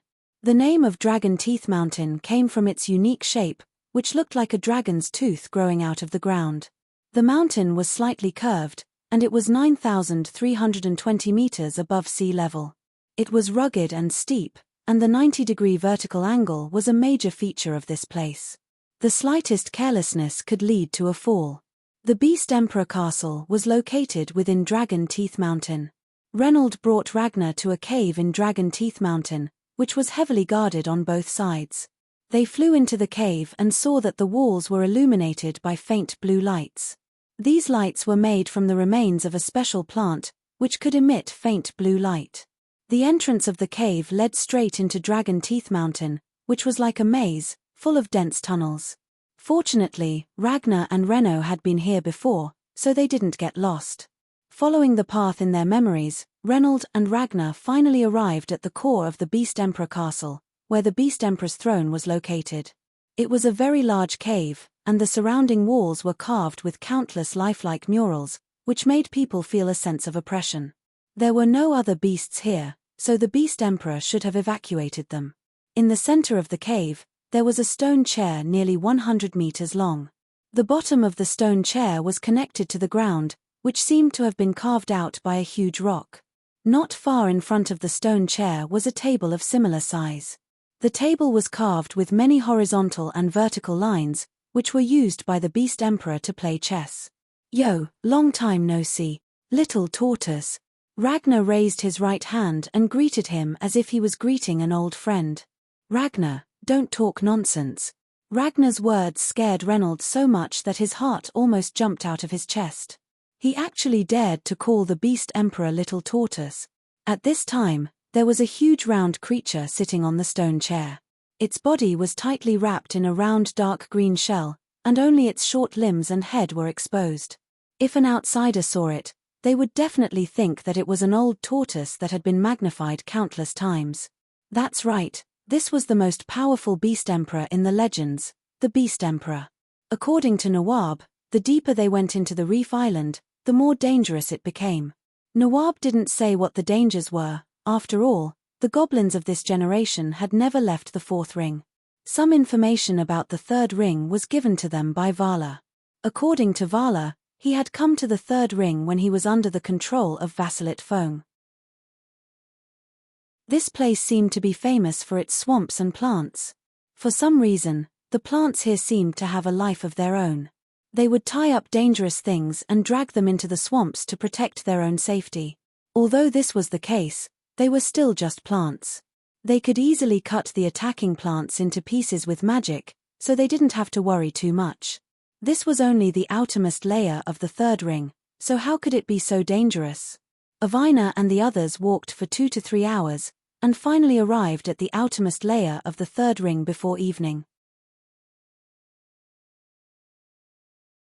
Chapter 680.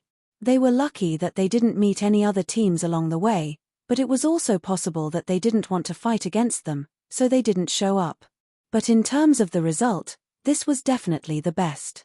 There were more dense trees in the third ring area than in the fourth ring area, and because of the influence of the terrain and weather all year round, the air was always filled with a humid smell. It was like the smell of clothes that had been soaked in stinky water for a long time. It was a little high. When Avina and the others arrived at the third ring area, it was already 5 or 6 o'clock in the afternoon. In this season, the sky on the reef island turned dark very quickly. In just a short while, the sky had already become darker than Lilith's hair. It was so dark that one couldn't even see one's fingers in front of one's face. Although it wasn't that bad, it was almost the same as not being able to see one's toes. The owl hanging upside down on the tree at night gave people a very strange feeling. It gently turned its head 180 degrees and looked into Avina's eyes.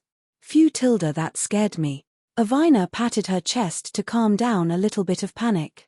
The cool night wind blowing on the skin, the water droplets on the leaves dripping to the ground, all of these caused Avina to be highly nervous. Avina, relax, you're too nervous. I don't want to be. As soon as I relax, I think of Dong's eyes and feel like a dead fish. I have goosebumps all over my body. Natalia thought for a while. Then let's play truth or dare. Oh! Avina's eyes lit up instantly. At this time, somewhere in the sea. Hey, Ragnar, are you really not worried about your 3 precious students going to the center of the reef island? If that thing comes back to life, it will be very troublesome. In the middle of the night, the reflection of the moonlight was reflected on the sea level, and the sound of surging waves surrounded the ears. The sound of the water seemed to be full of magic, which could make the listener feel relaxed and happy. Occasionally, small fish would jump out of the water and do a carp flip. Don't worry, don't underestimate them. Their crafty ideas are comparable to mine.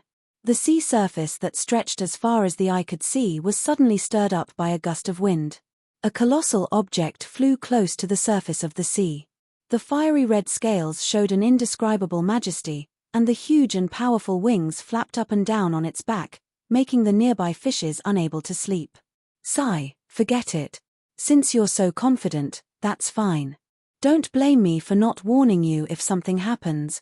According to Ragnar's request, Renaud had returned to his dragon form. Renaud was now carrying Ragnar across the sea at a very fast speed.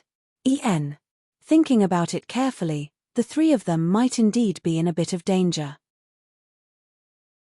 It is better for me to hurry up and finish my business and hurry back. What's up with that student of yours called Avina? Oh, do you want to know? Ragnar sat on top of Reynolds' head and said in a very annoying tone. Hissed Tilda so hot. That's right, I want to know what's up. In a fit of anger, Renaud directly turned 360 degrees in the air, almost throwing Ragnar into the sea. Bang! So painful. Do you still dare to do it? Wrong. Renaud was also very puzzled at this moment. Why did I have to meet this jinx? And I can't even beat him. My life is really bitter. Avina is the reincarnation of the hero who defeated you. Don't you understand? Hearing that, Renaud immediately opened his eyes wide. No, that's impossible. Is there really such a thing as reincarnation? How should I put it? If certain conditions are met, it is indeed possible. Ragnar's explanation made Renaud extremely shocked. This was also the first time he heard the word reincarnation. Since that's the case, then there's no problem. Renaud had heard about the matter between this demon king and the human saintess. How should I put it? They can be considered as sworn enemies. Then that's strange. Why did he still accept her as a student? What a strange person. That's right. Where are you going? Just fly straight for a while. Won't we reach there? Fly straight. Renault thought about the geographical location in front of him. Suddenly, he seemed to have thought of something. His whole body trembled, and he suddenly stopped and floated in the air. The air pressure produced by the sudden stop directly hit the nearby water surface, and a hazy drizzle began to fall from the sky. Ragnar raised his right fist. I have a bad premonition. Bang. So painful. I hit the same position as before, double the happiness. This is the clothes I just changed into today, and it was drenched by you just like that. Ragnar simply wrung the water on his clothes. Who asked you to not clearly say where you are going? Renault gasped. Are you crazy? Bringing me to the Beast Emperor, what if my brother finds out, won't he forcefully capture me back? Don't worry. I actually have a pretty good relationship with the Beast Emperor. I came here this time to do something important. If it wasn't for the fact that he hates me to directly teleport to his place, I wouldn't have asked you to bring me here. But Keek is my brother, don't worry, your brother won't find out. Ragnar raised his huge fist high again. Alright, I'll go and return it. You should have said so earlier. Ragnar put on a harmless look. Ragnar is the most vicious person. According to seniority, the current Beast Emperor was Renault's elder brother. The Beast Emperor and the Sky Dragon were very good friends, and they were of the same age. As the saying goes, a friend's younger brother is one's own younger brother. Therefore, Renault could be considered half of the Beast Emperor's younger brother. This actually wasn't the reason why Renault didn't want to go. The most important thing was that his elder brother, the Sky Dragon, often went to play chess with the Beast Emperor. If they really met, it would be fun. I've checked, your brother isn't in the Beast Emperor Castle.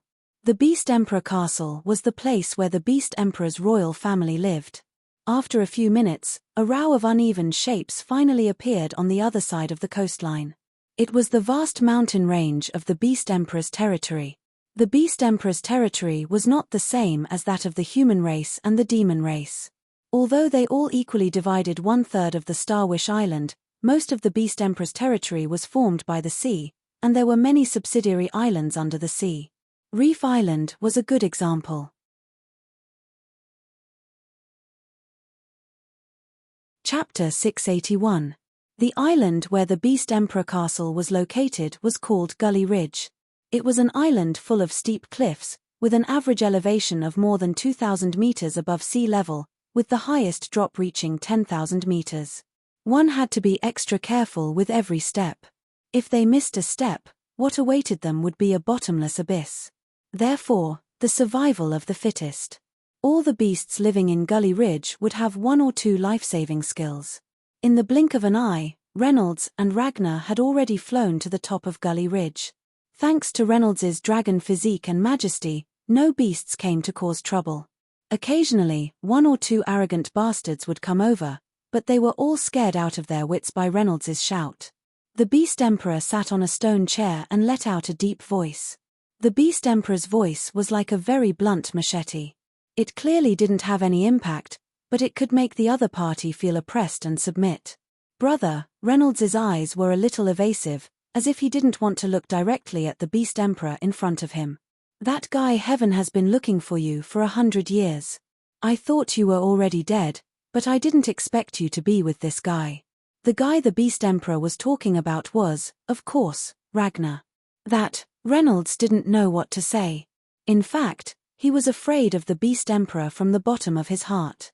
If the Beast Emperor didn't force him to be his godbrother, according to Reynolds's personality, he definitely wouldn't want to have anything to do with the Beast Emperor. Aya. Little tortoise.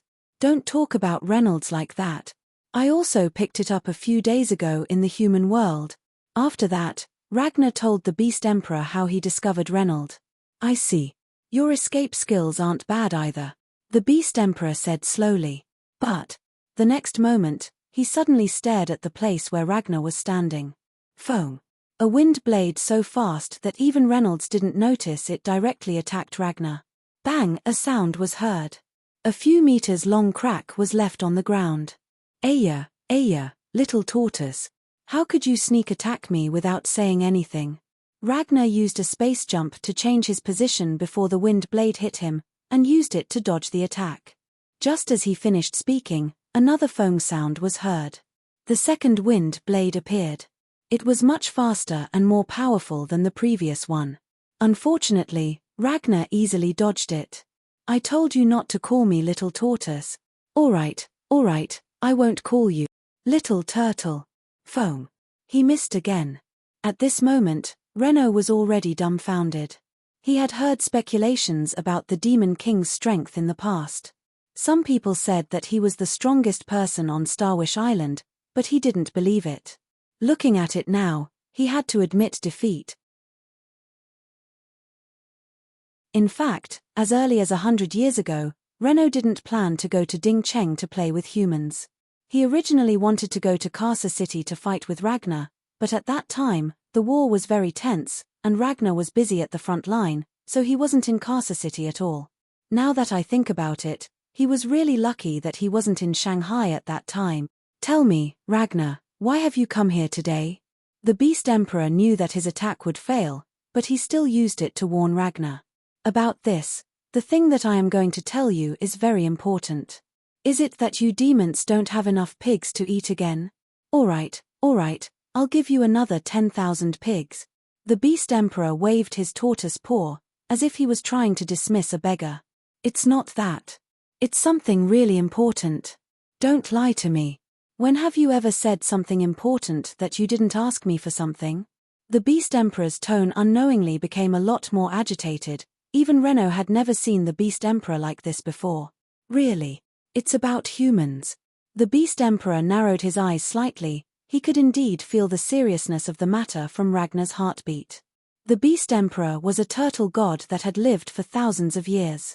Although his eyesight had begun to show signs of deterioration, in terms of hearing and smell, he could definitely be said to be the strongest. How strong was he? It was said that the Beast Emperor could judge whether a person was lying or not by listening to their heartbeat. "Renaud, you go out first." "Oh."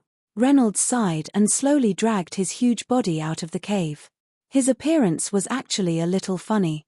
"Wait a minute, I still need Renaud's help." Ragnar called out to Reynolds, who was about to leave, and his playful expression changed into a very serious one. "You should have heard a lot about what humans have done these years, right?" "Yes, but that's only against you demons. What does it have to do with us beasts?" "It has a lot to do with you." At this very moment, on an island called Reef Island near the border of the human territory, over 100 human beings are having a competition there. I've heard a little about this matter, but their competition isn't disadvantageous to us beasts, so let them do as they please. Ragnar waved his hand and continued. "It seems that you beasts are really not up to date with the news. Just a few days ago, a goblin patriarch was killed by humans." "Oh, I already know about this." "Didn't you already punish the murderer?" "He deserved it." "Haha, little tortoise is really good. But there's one thing you might not know. On Reef Island, the human emperor sent a lot of resources to you beasts for experiment." "What?" The Beast Emperor frowned, and his dim eyes seemed to suddenly become fierce. The Beast Emperor was famous for being protective. No matter how low his own people were, he would not allow anyone to be hurt. "If you don't believe me, you can ask Renaud. He knows." "Renaud, is that true?" The Beast Emperor looked at Renaud with a very serious expression. "It is true. There was a human who was experimenting on beasts in an attempt to revive a vampire earl.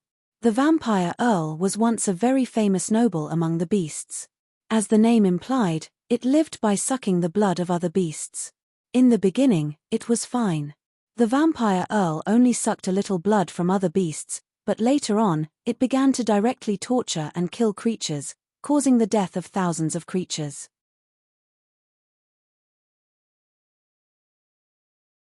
Chapter 682. Moreover, the vampire earl was one of the best vampires. The more blood it absorbed, the more powerful it became. Later, the vampire earl's evil deeds aroused the wrath of the Beast Emperor. The Beast Emperor personally came to end its life and left its body on the Reef Island. The vampire earl, a centipede, dies but does not fall down. "It seems that I have to do it myself." The Beast Emperor bent forward and was about to stand up. Wait a minute, wait for me to finish. Ragnar interrupted the Beast Emperor's movement. I've already asked others to clean up the reef island. Let's talk about something else. Of course, he was referring to Avina and the others. Don't beat around the bush, just say it. As expected of the little turtle, your turtle ears are getting more and more powerful. Ragnar changed the topic. Soon, the demon race will declare war on the human race. Ragnar said very calmly. What? Reynolds, who was squatting on the side, was speechless. He didn't expect that the fun thing Ragnar was talking about was actually going to war with the human race. Hey, you don't want me to get involved, do you? Reynolds stealthily took a few steps back, wanting to leave this place as soon as possible. After hearing this, the Beast Emperor stood up. Compared to its huge body, Ragnar was really as small as an ant. Ragnar, you should know that the beast race has always been the guardian of the Starwish Island, maintaining the balance of all living things. And if the demon race attacks the human race, according to the peace agreement signed at the beginning, we will unite with the human race to fight against the demon race. In that case, do you still want to go to war? Oh, don't put on such a scary expression. Ragnar's expression changed again. Since I've come to tell you this, it means that I'm not afraid of you beast race at all. Ragnar's words were very arrogant. When the Beast Emperor saw that its deterrence had no effect, it sat back down on its stone chair. No one knew what it was thinking. If these words came from someone else's mouth, the Beast Emperor would definitely scoff at them, but since it came from Ragnar's mouth, it was most likely true. The Beast Emperor knew Ragnar very well. This guy was a complete lunatic. I'm here to tell you this because I don't want you to continue meddling in the grudges between our two races. But if you don't give me a proper reason, the beast race will still side with the human race. First, I'm almost at my limit. I might go berserk at any moment. Secondly, the human race has done a lot of sneaky things in the dark over the years, frequently harassing the borders of the demon race. Thirdly, I have a hunch that the human race is actually preparing to fight with us. If we don't take the initiative to attack, we will be the ones to suffer. As Ragnar spoke, he raised his fingers, 1, 2, 3, continuously expressing his point of view. You can't hold on any longer. The Beast Emperor sighed emotionally. Yes, any time. Ragnar and the Beast Emperor looked at each other at the same time. Their gazes overlapped, and they were each other's eyes. Finally, after a long time, sigh. The Beast Emperor sighed. Forget it. Xiong, what do you think? Why are you suddenly asking me? This matter has nothing to do with me. Since Ragnar let you hear about this matter, he must think that you will be of great help to him. Xiong thought for a moment. How should I say this? I think that Ragnar's hunch is most likely true. What do you mean? Brother Tortoise, no, Brother Beast Emperor, think about it. Back then, I was chased by the human race's Saintus in Yongcheng. At that time, the human race and the demon race were in a fierce battle. Although Yongcheng wasn't too far away from the battlefront, and it was just a small village at that time, why would the human race send their precious forces to deal with me because of a small village? Am I right? You do have a point, but... The Beast Emperor glanced at Xiong, and another wind blade flew out.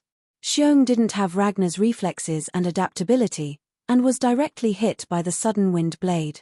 Next time, watch your mouth. Yes. I don't dare anymore. Who would have thought that a dignified and noble fire dragon would be begging and fawning? My mouth is really asking for a beating. But Brother Tortoise is indeed not bad. Hee. Oh right, I didn't think of this. Xiong's words reminded Ragnar. Ragnar's right hand's middle finger was stuck on his chin, and his index finger was constantly swaying near his philtrum. Why would the Saintus abandon the battlefront and return to the rear to fight a small lizard? Who are you calling a small lizard? I also have dignity. Sorry. Slip of the tongue, it's really a slip of the tongue. Xiong raised his head high, and his nostrils were wide open. He looked down at Ragnar with a very arrogant and proud expression. Humph. You can't think of it, right? I know why. If you beg me, I will tell you. You. Looking at Xiong's arrogant face, Ragnar instantly felt that he was being looked down upon. Is it you who is arrogant, or is it me who can't raise my fist? Sigh. Looking at the two troublemakers in front of him, the Beast Emperor's face was full of black lines. You two, that's enough. Xiong, hurry up and tell me. Oh Tilda, I know. Ambition took a deep breath. What happened just now had really given it a fright. In fact, I actually accidentally found out a secret of the human emperor, and then I was hunted down. That secret has to be told on a dark and windy night. Ragnar guessed that this story would not stop for a while. 1-3, 1-5, 1 Jack, 2. Little King, crushed to death. The plot returned to Reef Island. It was now the third night, but Liliana was frightened by Adong's gaze and did not know why she felt a little uneasy. Helpless, Avina could only play games with Liliana to divert her attention. A game that was suitable for 3 people, and the difficulty was stuck in the range that Liliana's IQ could accept. This was really a little difficult.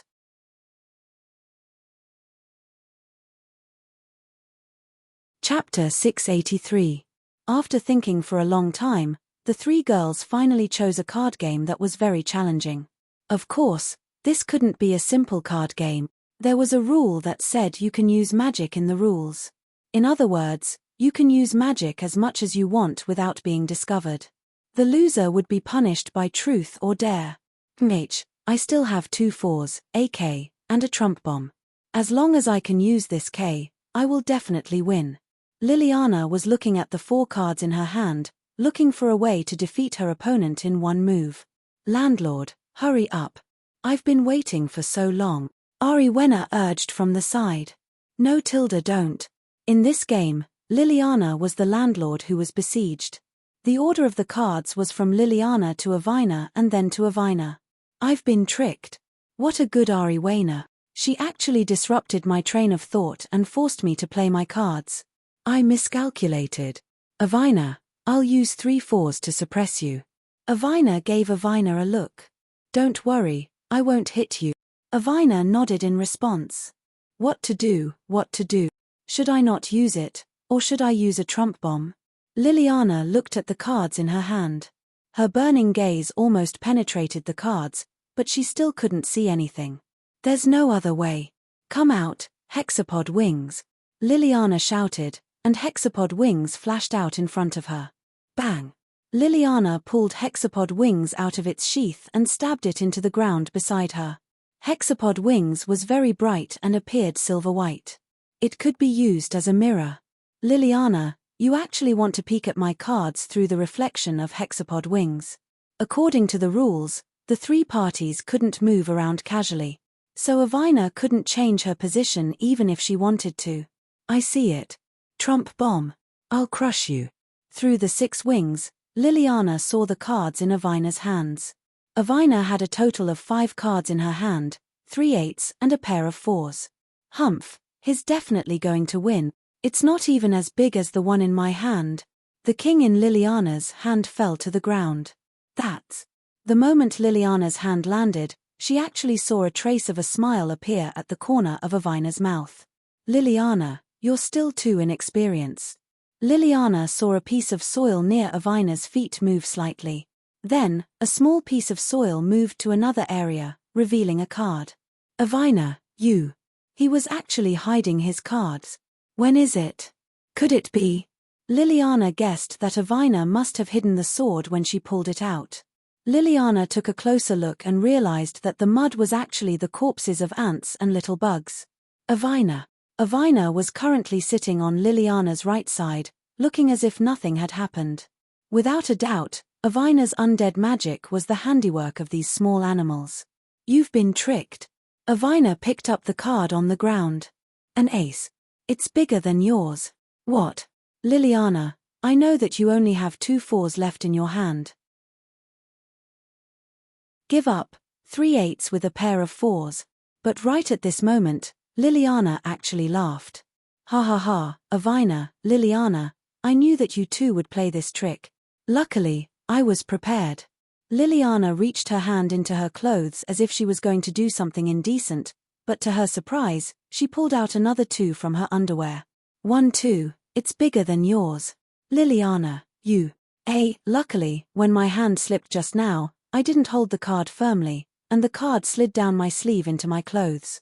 Let's end it like this. Liliana revealed a relieved expression, and that complacent and tired expression looked so blissful. It's over. Liliana weakly threw the pair of 4s in her hand to the ground, as if this game had exhausted all her stamina. Wait a minute. Avina suddenly said. Truth or dare? Ha ha ha, don't joke around. Do I look like the kind of person who keeps promises? Truth or dare? Ha tilde ha tilde ha, how can friends make a bet? It's too hurtful. Truth or dare? A tilde Avina, spare me. I don't want to tell the truth, nor do I want to dare. Avina often saw other children play truth or dare when she was young, but none of them had a good ending. They either asked the person they liked, or did something slightly immoral. There was no novelty at all, it was boring and cruel. The point is, I don't want to do any of them. Aya, after playing for so long, I feel a little hungry. Let's find something to eat. Yes.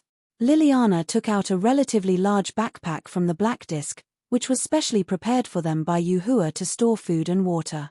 Avina deliberately turned her back to Avina to look for snacks in the backpack. But no matter what, Avina could clearly feel Avina's cold gaze on her. Avina, hurry up and eat. We still have to accept responsibility after eating.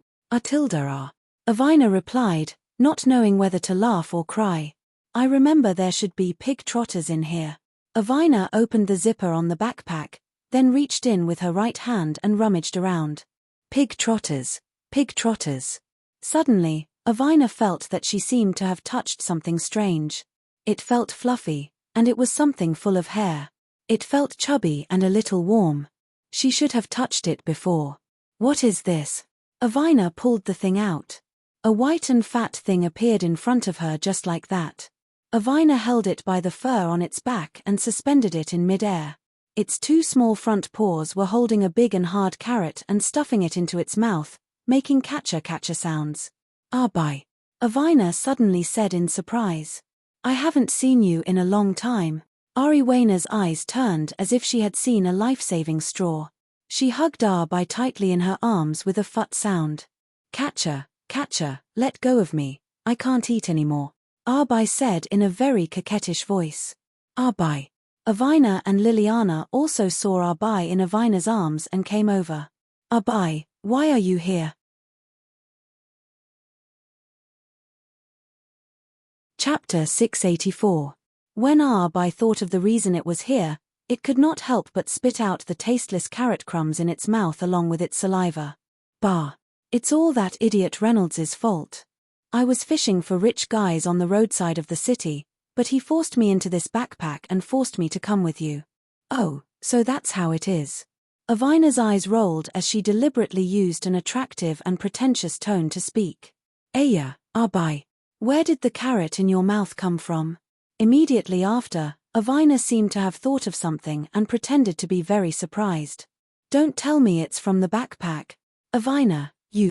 Bye understood that Avina wanted to change the topic and divert all the attention to the fact that it had secretly eaten their food. Hihi, Avina, don't change the topic. Don't you still have truth or dare? You, how did you know? Although I was put into the black hole together with this backpack by Liliana, I can hear very clearly what's happening outside. Bye's eyes suddenly became sharp. Avina, did you lose a game just now? You don't want to accept the punishment after losing? Bye pushed its legs and squeezed out of Avina's arms, jumping into Avina's arms with a whoosh. Fart. Avina caught Bye. Na. Avina, Liliana, leave Avina's punishment to me. How about it? Millimeter. Okay. Avina and Liliana nodded. After a lot of bargaining, Avina's punishment was set to be carried out after the 7 schools jump. The wind at night was still quite cold. The trees in the 3rd ring were very dense, and there was almost no open space to find. The trees were the habitat of many weak beasts, so Avina and the others did not cut down the trees one by one to create an open space to set up a tent. Now, they were faced with a very serious problem. If the tent could not be set up, that meant that the three girls had no place to stay at all tonight. Got it, got it. After dozens of minutes of searching, Liliana finally found a tree hole somewhere in the third ring. Looking at the size, the tree hole was big enough to accommodate Avina and the others. But why is there a tree hole here? Could it be some kind of trap? Avina said slowly. Could there be enemies? Ariwena didn't say anything. She summoned her 6 divine wings and placed them on her chest. She was on guard against any sneak attacks from the other contestants. At that moment, Liliana had already crawled into the tree hole. I think this should be a bear hole. Liliana. Hole. Look. Liliana crouched down and pointed at something on the ground. That is. Avina and Avina saw that there was something similar to a bird's nest made of withered branches under Liliana's feet. Inside was a light brown bear. The bear was very small, not even as big as Avina's face. Hey, are you saying my face is big? Idiot. Its black little nose looked very intelligent, and its 2 big watery eyes instantly attracted Avina and Liliana's maiden hearts. So cute. The bear looked up at the sky, not afraid of these 3 species that it had never seen before. It laughed foolishly and kept waving its 2 chubby bear claws at Avina. Ah, so cute. Avina had the urge to pick up the bear. However, her rationality told her that she couldn't do that. If the bear's parents came back and saw Avina bullying their child, wouldn't that be troublesome? Liliana raised her head and sized up the tree hole. She discovered that this place was actually quite clean and wasn't as dirty as the rumors said. It's a bit strange. Liliana suddenly said. Look, the leaves on the ground are already thick enough. It is very possible that no one has come to this tree hole for a few days already. Avina and Avina examined the tree hole. Indeed, it was as Laris said, there weren't any bear footprints in the surroundings. Could it be that Xiao Xiong's parents were also, by that scientist? Liliana didn't say it very clearly, but everyone understood the meaning behind her words. This isn't impossible.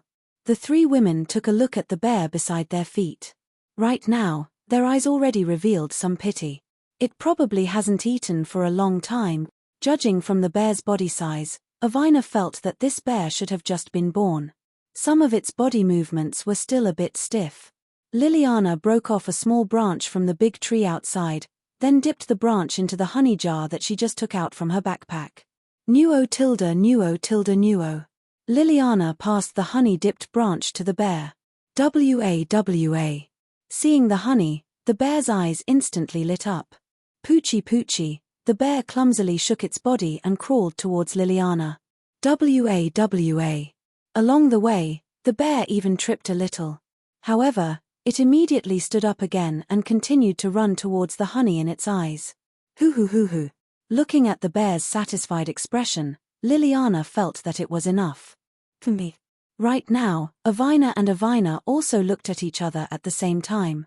Previously, the 2 of them were afraid that Liliana wouldn't be able to integrate into this small group, so they specially found many activities to improve their relationship. The card game that they played just now also had a slight relationship with this layer of relationship.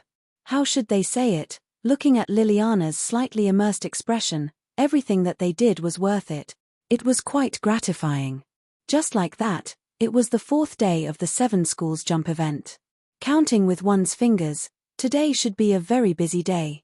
Not only did they have to continuously rush and strive to reach the 2nd ring area before evening, they also had to guard against other teams' sneak attacks.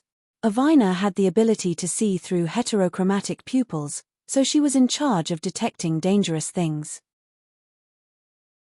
Avina's 6 wings were quite powerful, and she could be a general who opened up a path. Liliana's ability to adapt to changes was very strong, and she was in charge of the command position for this operation. Early in the morning, when the sky was still slightly bright, today was a cloudy day, and there was no sunlight. Her long and curved eyelashes slowly opened, and Liliana woke up from her sleep.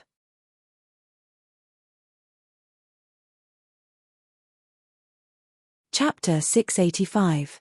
Liliana discovered that this cute little thing was currently staring at her with its big watery eyes, tilting its head, and looking very cute.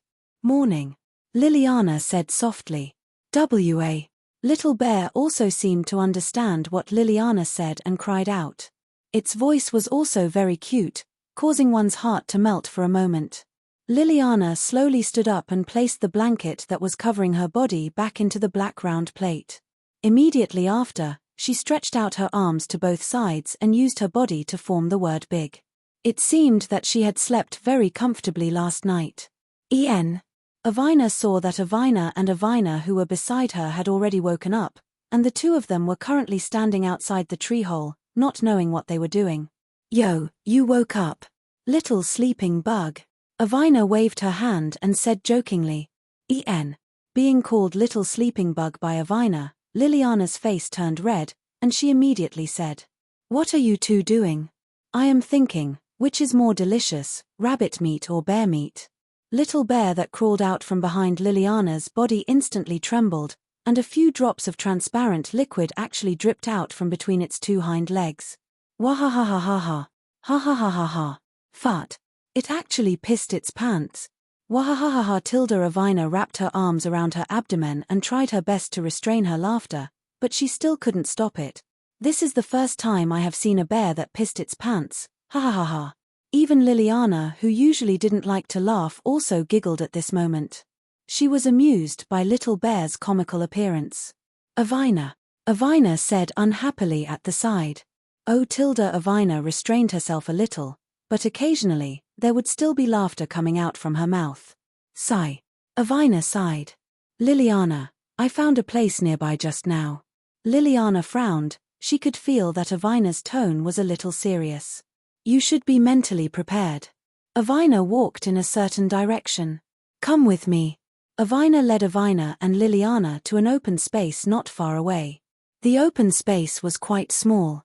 It was surrounded by some tall trees, forming a circular area. In the center of the circle, there were some burnt branches. Under one of the trees, there was a bulging backpack. It was filled with a lot of meat food. "Look at this." Liliana looked in the direction Avina was pointing at and saw a headless corpse lying beside a tree branch. The wound on the neck was very smooth, and the blood on the ground had already seeped into the soil. Occasionally, 1 or 2 drops of blood would drip to the ground, making peng peng peng sounds. What was even more strange was that there were 2 human heads beside the headless corpse. Though Avina was disgusted and didn't want to touch the 2 heads, she still picked up a long branch on the ground and adjusted the 2 heads so that they were facing the sky. "Avina and I know the owners of these 2 heads." Avina paused for a while before continuing. "One of them is called Guopeng, and the other is called Wang Sho. They're Ragnar's lackeys." "What?" Ragnar's name instantly attracted Liliana's attention. This person had harassed Avina more than once. What was more infuriating was that Ragnar had used an unknown pill to kill the goblin tribe leader, causing them to almost be framed as murderers. "Since Ragnar's lackeys' corpses are here, then he himself, I've searched, but I didn't find Ragnar's corpse." Avina shook her head. Liliana looked at the 2 heads again. After a while, Liliana finally found that the 2 heads had a common characteristic, and that was that the cut of their wounds was very smooth. Their necks should have been cut off by something very sharp in an instant.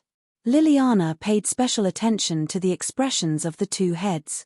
One of the heads, which was as fat as a pig, had a very wretched expression. Its nostrils were wide open, its tongue was hanging out of its mouth, and its eyes were filled with a strong sense of lust. "What's going on?" This person seemed to have seen something that could arouse his lust before he died, and that thing could kill him before he could react. Liliana's brief analysis made Avina feel a chill down their spines. To be able to kill a person before he could react, how terrifying must one's strength be to do that? I'm afraid that even magicians shouldn't be able to do that. There was also a skinny human head, which was also very ugly. This face had already revealed a look of fear, and its eyeballs were about to pop out. It was as if it was saying something to save its life, but unfortunately, it still died. After that, Avina, and Liliana looked around to see if there was anything left behind. Sure enough, not far away, there was a fat headless corpse whose stomach was pierced by a newly grown sapling.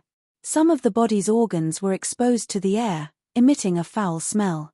Liliana secretly compared it in her mind and felt that this headless corpse should be the head with the perplexed expression.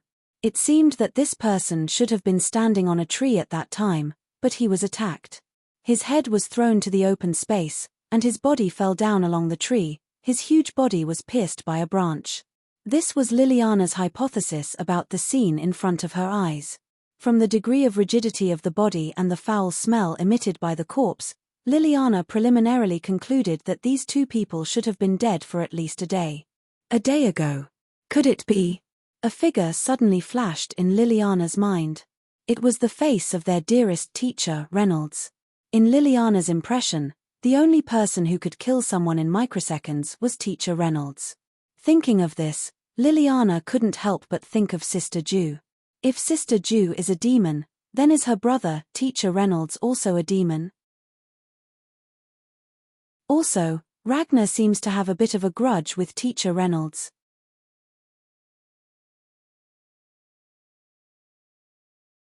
Chapter 686. Just as Liliana was engrossed in her thoughts, Avina, who was in the open space, suddenly shouted to her. Liliana, let's go. If we don't leave now, we won't be able to reach the second ring before dark. Oh. Just as the three women were about to continue moving, Little Bear, who had been following behind them, suddenly cried out. Little Bear! Liliana noticed that the chubby little bear had taken out a scroll from a bush with great effort, and then brought it to Liliana with its mouth. Whoa whoa. Oh, you're a bear. You're not a dog. Avina praised at the side.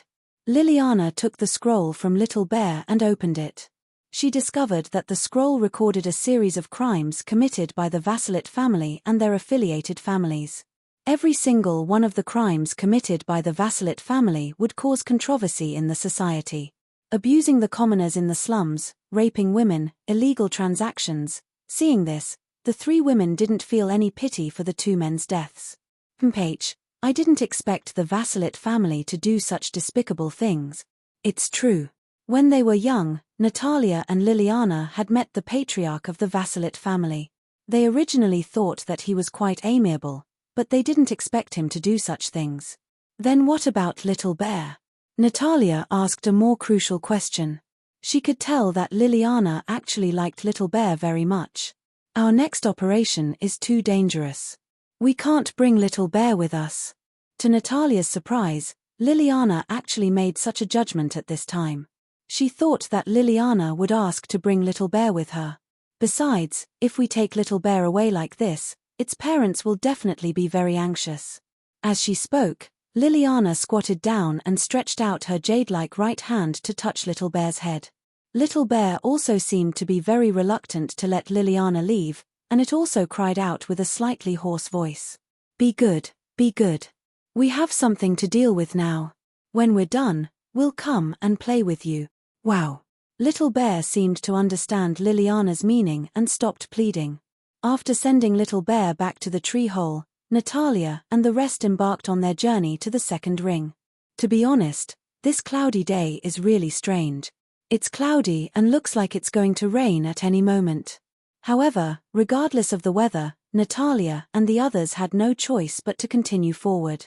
Along the way, they encountered some minor troubles, but they were all resolved with the help of Leona's ability to see through. Last time, the three of them encountered an extremely rare Wisteria King in the third ring. This Wisteria King was a very powerful and carnivorous plant. It was abnormally beautiful, and its willow petals were as mesmerizing as wisteria waterfalls. Moreover, its stamen had a little fluorescent substance that could attract some small animals that were attracted to the light, allowing it to prey on them.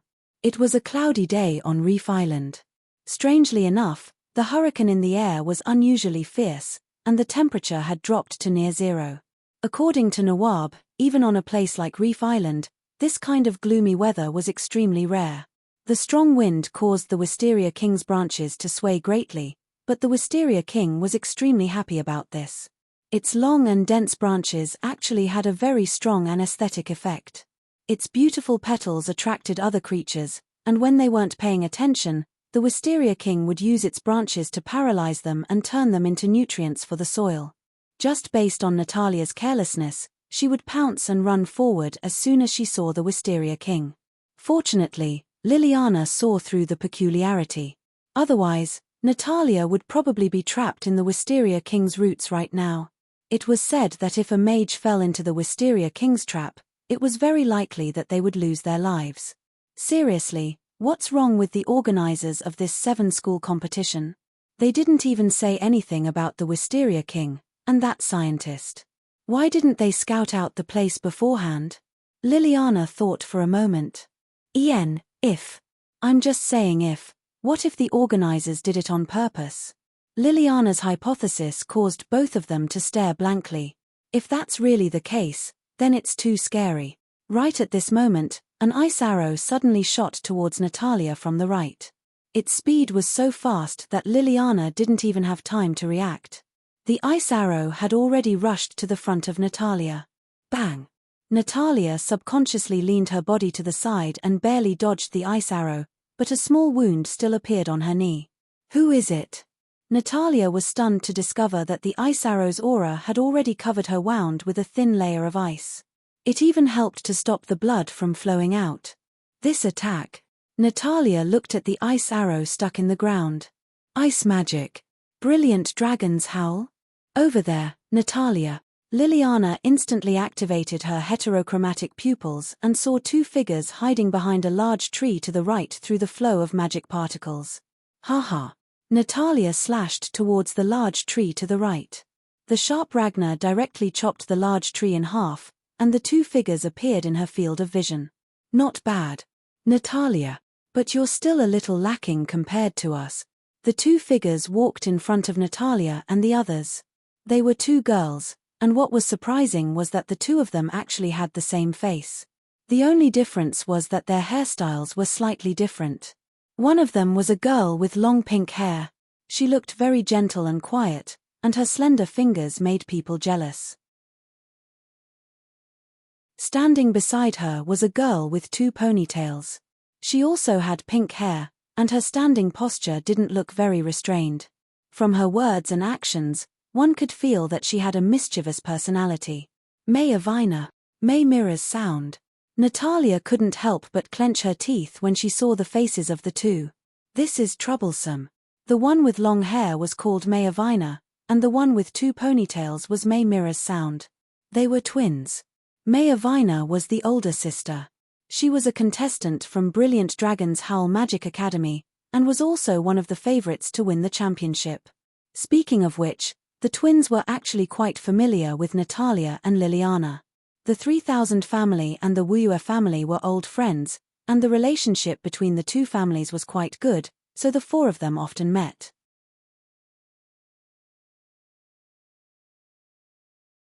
Chapter 687. Every time they met, there would be a lot of conflict.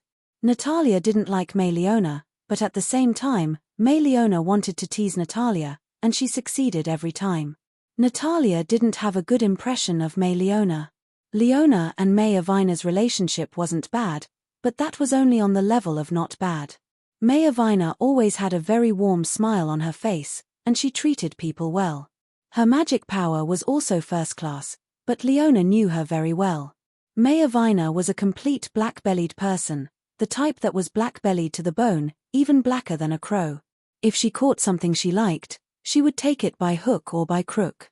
Therefore, Liliana purposely kept a distance from May Avina. Leona, long time no see. May Avina tilted her head slightly and said with a smile. Tilda, this smile again. Tilda, long time no see. Leona replied politely. Are you crazy? May Leona, that move just now could have killed someone. Aya, don't mind it so much. I only realized that I went a little overboard after I attacked, but I can't take it back. But at least you're not injured. We have such a good relationship, you won't mind, right? May Leona ran to Natalia's side and elbowed Natalia. Who has a good relationship with you? Stay away from me.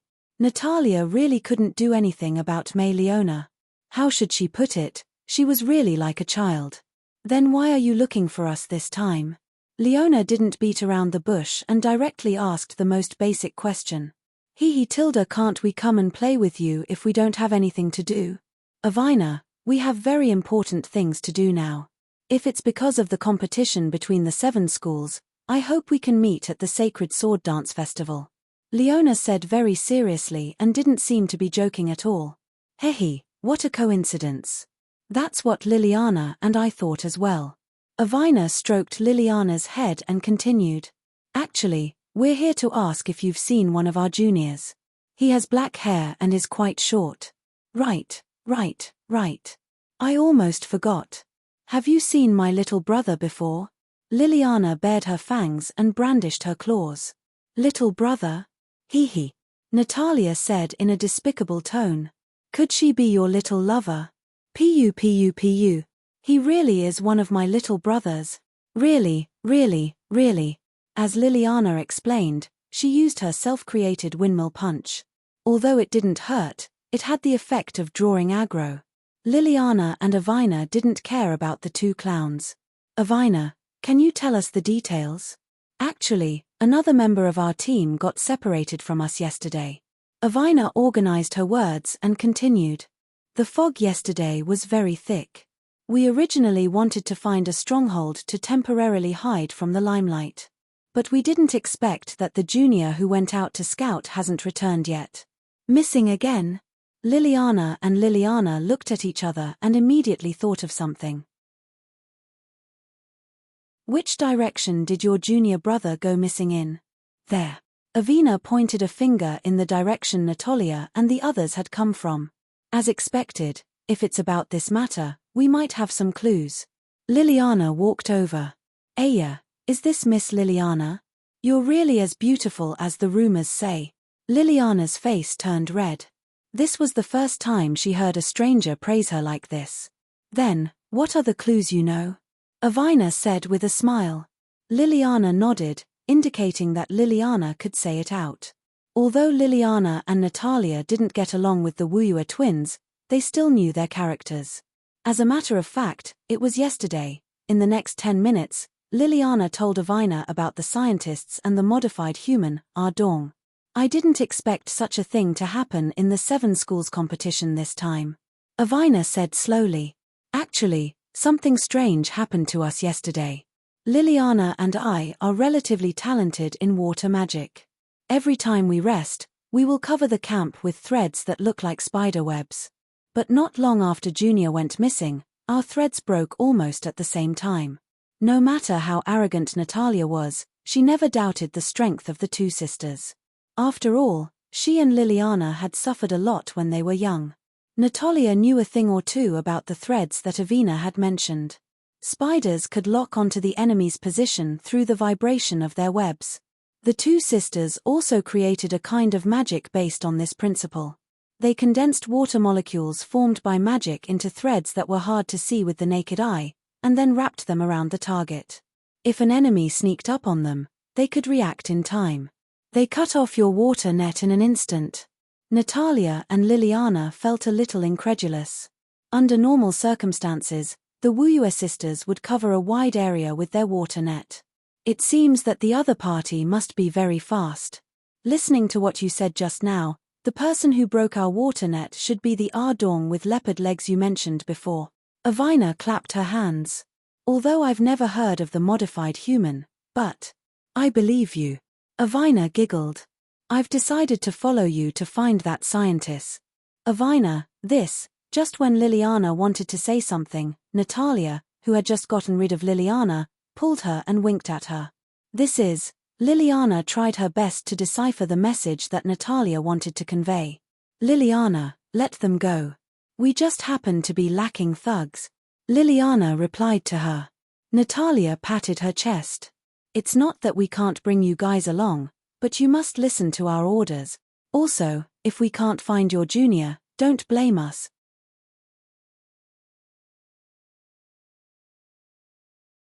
Chapter 688. Avina said with a grin. But looking at her narrowed eyes, she should be thinking about something else. Hey, sister, are you sure you want to go with them? If we really can't find Xiong, Then we'll be scolded by the dean. Heh, I don't care. Who told you to bring that little toy of yours over? Liliana squatted down and hugged her head with both hands, as if she was struggling with something in her heart. Finally, okay. I'll go too. It seemed that Liliana had won against her guilt. At this moment, Natalia didn't say anything and smashed a heavenly justice on her head. Woo tilde woo, it hurts. What are you doing? Liliana covered her head with both hands where Natalia had just punched her. This is revenge for that arrow you shot. What are you doing? I was aiming at the little grass at your feet. You were the one who blindly moved and got hurt. How can you blame me for that? Bang. Another heavenly justice. This punch was the result of Natalia punishing Liliana for talking nonsense. What? You're making me sound stupid. Ah. I'm angry. Liliana wiped the tears from the corner of her eyes and stood up. Come out, ice feather. In an instant, a fierce gust of wind blew in the air. Light blue fluorescent dots gradually appeared in the air like stars. The fluorescent dots gathered in a spiral shape in Liliana's palm, and a glittering and translucent ice bow and arrow appeared in her hand. What, you want to fight? Natalia swung her right hand, and Ragnar appeared in her hand. Ragnar's whole body was gold and silver in color. The hilt and both sides of the sword body were gold and engraved with some dense patterns. The middle area of the sword body was silver and looked very cool. Ever since Natalia fought with the dark demon summoned by Ju, she had mastered the method of transferring wood elemental magic particles into Ragnar. Natalia was shocked to discover that Ragnar, which was filled with wood magic particles, could turn dark green. She didn't notice it when she was fighting with the dark demon. Speaking of which, who was talking to me at that time? Natalia also had doubts about the voice that appeared in her mind during the battle. Occasionally, Natalia would try to communicate with the voice again, but so far, there was no effect at all. Natalia didn't mention this to Reynolds. Anyway, she could already imagine Reynolds's expression after he heard it. You idiot, do you only know how to eat and sleep all day? Look at you now, your brain is damaged from sleeping. Actually, Reynolds, seems like he would really say that. Hey, when did you get that toy? Let me see. As soon as she saw the golden Ragnar in Natalia's hand, Liliana suddenly lost the will to fight, as if she had forgotten what had just happened. She ran to Natalia, then squatted down and reached out to touch Ragnar. But just as Liliana's hand was about to touch Ragnar, Ragnar suddenly burst out with a dazzling golden light, and then Liliana felt as if she had been flicked in the head by something. She instantly lost her balance and sat down on the mud. This has nothing to do with me. Ragnar did it by itself, it has nothing to do with me. Seeing Liliana sitting on the ground, Natalia instantly waved her hand to show that she was innocent. Woo tilde Natalia thought that she had made Liliana cry and immediately squatted down to comfort her. Woo tilde wa. The next moment, Natalia inadvertently saw a trace of an evil smile hanging on the corner of Liliana's mouth. Not good, I've been tricked. Just as Natalia realized that something was wrong, she immediately wanted to jump back. Too late. Liliana's right hand, which was pressed tightly against the mud, dug with all her might, grabbed the wet mud, and then flung it fiercely. The mud directly hit Natalia's face at a 90-degree angle with the greatest force.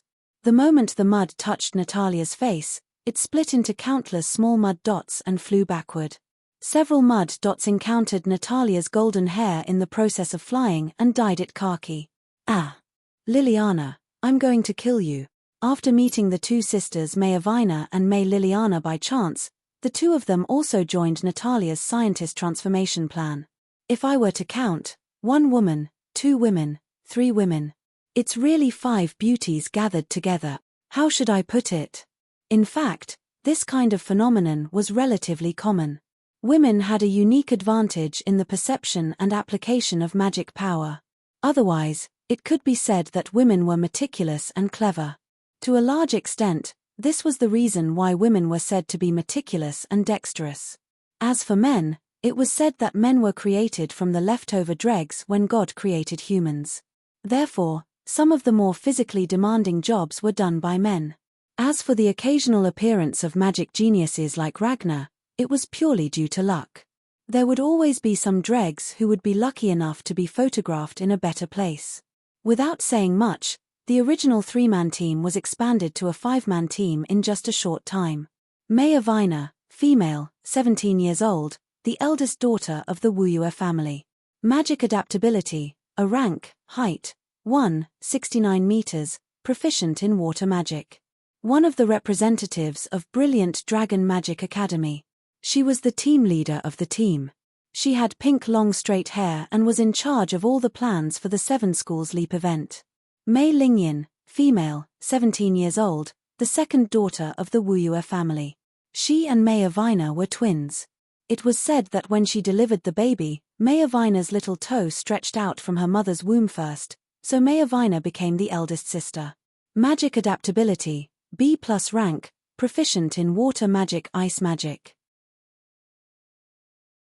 One of the representatives of Brilliant Dragon Magic Academy. She was in charge of long-range attacks in the team.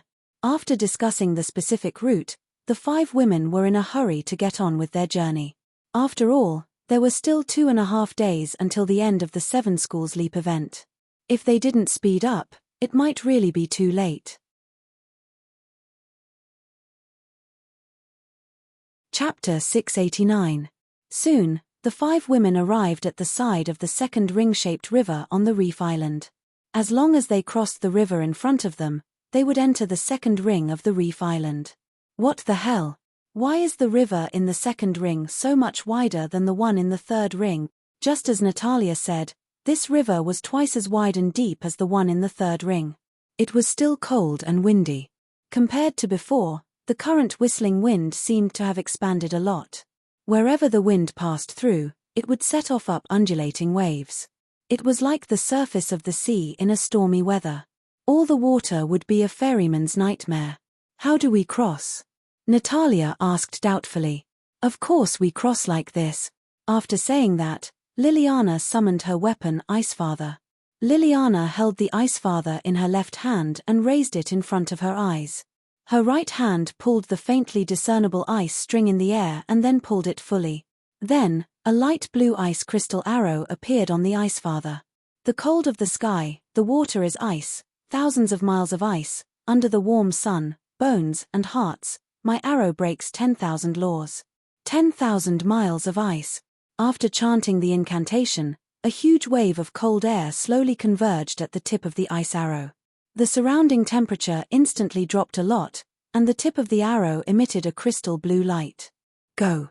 Liliana released her right thumb, index finger, and middle finger. With a whoosh, the ice arrow shot towards the second ring of the river with the momentum of breaking through the wind.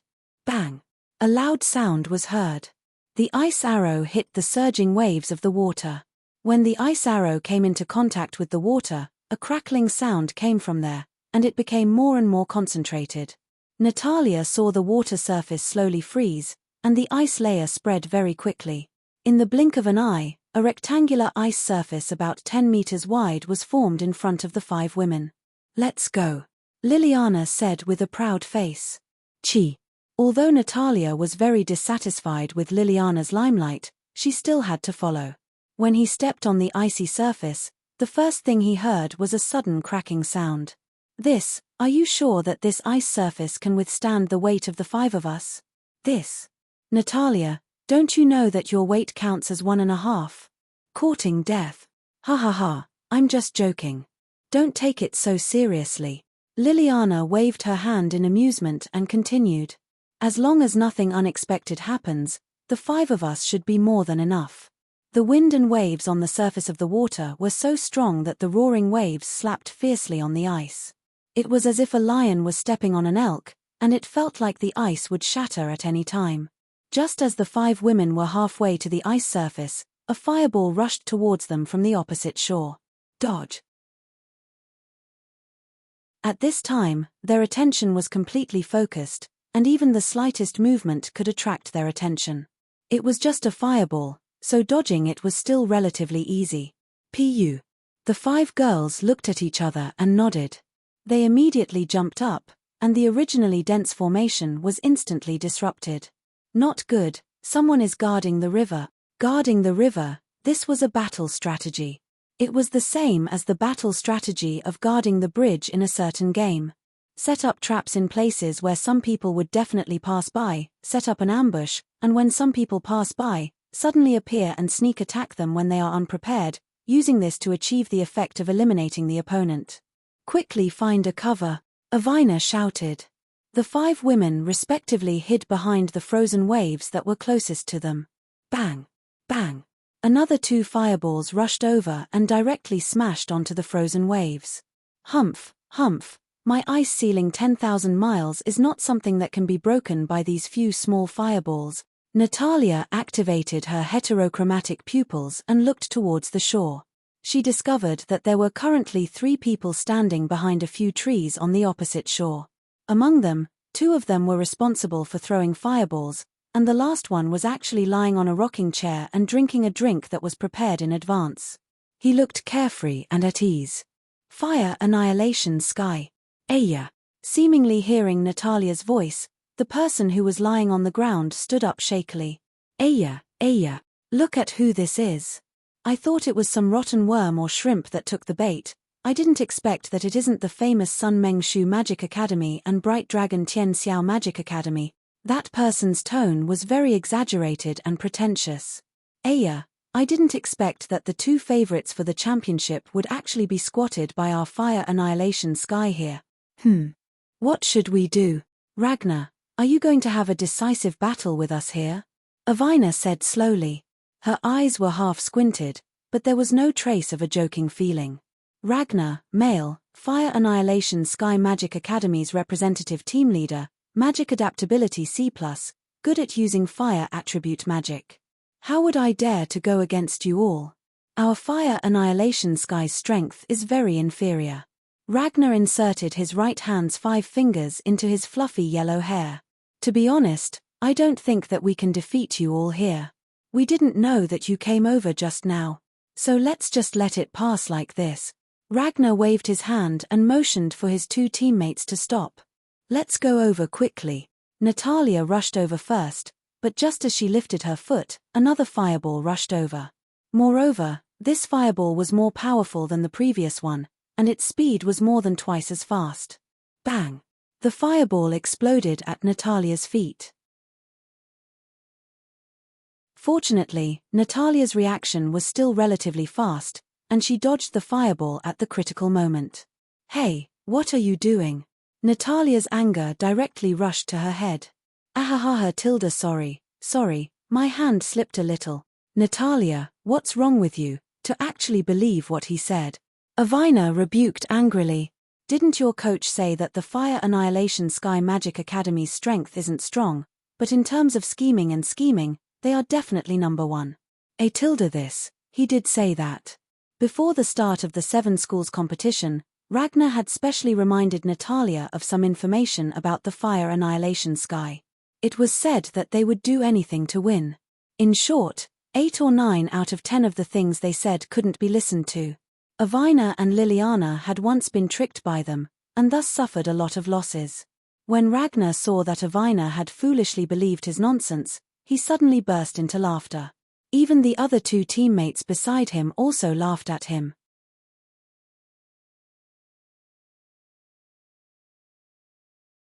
Chapter 690. Avina, who had barely dodged the fireball, seemed to be angered by the taunts.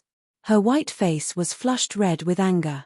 Avina waved her right hand, and the gold and silver wings appeared in her hand. Avina, calm down, it's a trap.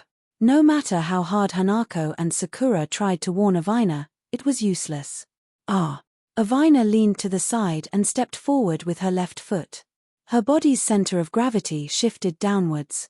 Avina placed the wings on the right side of her pelvis. Then, she exerted force in her legs, and 2 white magic formations appeared under her feet. The magic formations burst out with a strong wind, forming a thrust that sent Avina forward. Wings of heaven! As Avina uttered these 3 words, a pair of pure white wings spread out from her back. Every feather constantly adjusted its angle to help her glide forward. Avina was flying towards the three people from Campfire Celestial Magic Academy at a very fast speed. "Oh, I'm so scared." Seeing Avina rushing towards him, Ragnar was not afraid at all. Instead, he taunted her even more. "Go to hell." A few seconds later, Avina had already reached the land of the second circle. Bang! Another fireball carrying a violent wave rushed towards Avina. Whoosh! Avina leaned to the side and used the inertia to spin 360 degrees in the air, dodging the fireball's attack. At the same time, the white magic formation's thrust was exhausted. When Avina landed on the ground, the muscles in her legs contracted in an instant.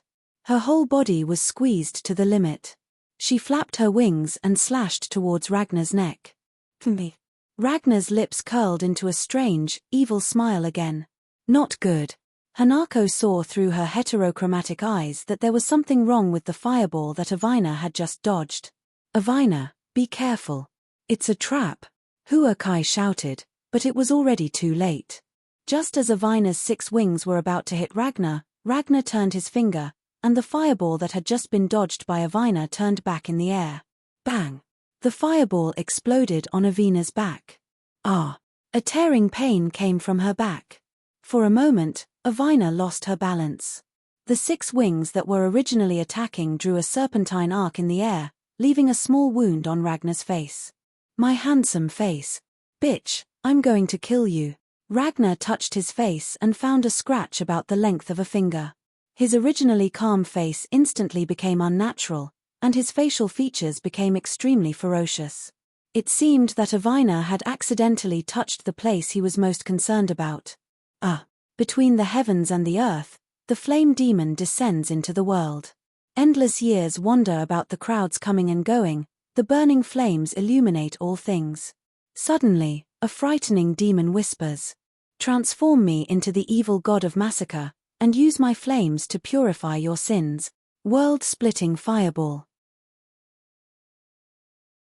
Ragnar's incantation was getting faster and faster, and it ended just as Avina was hit by the fireball and fell to the ground.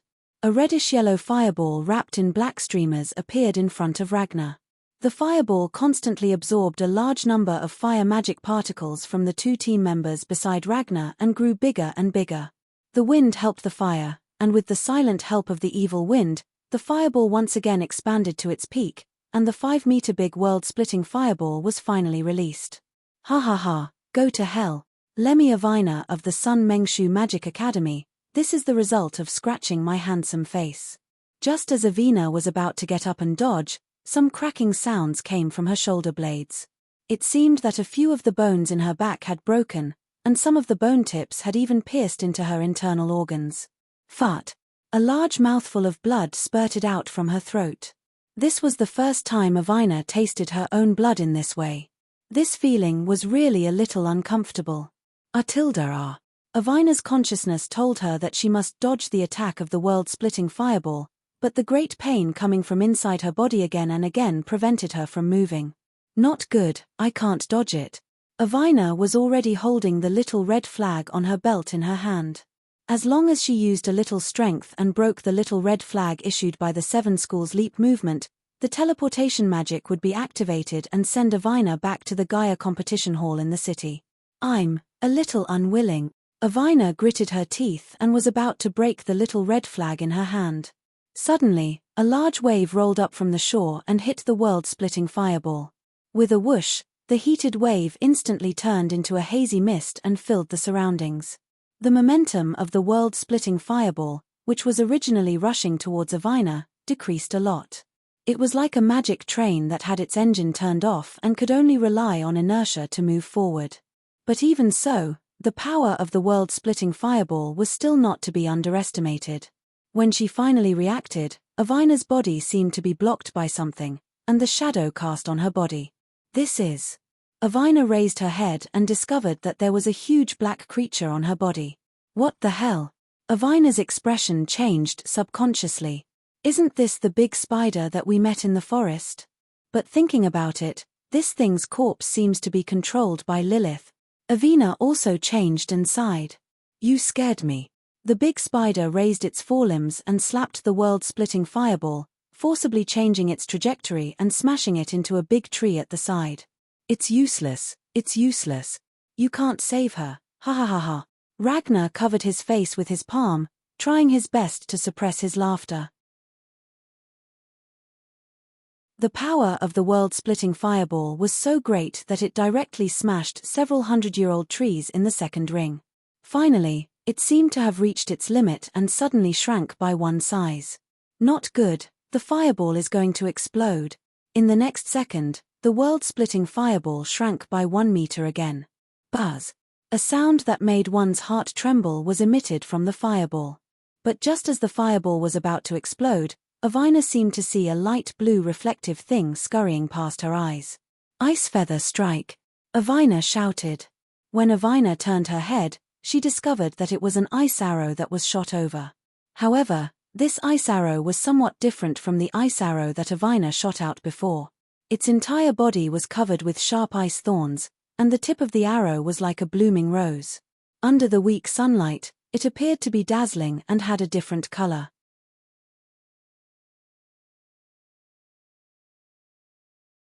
Chapter 691. With a bang, the ice rose arrow pierced through the middle of the great world-splitting fireball and stopped inside.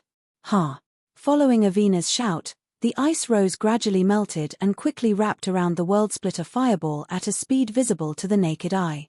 In almost a blink of an eye, the world-splitter fireball was frozen into a fist-sized ball.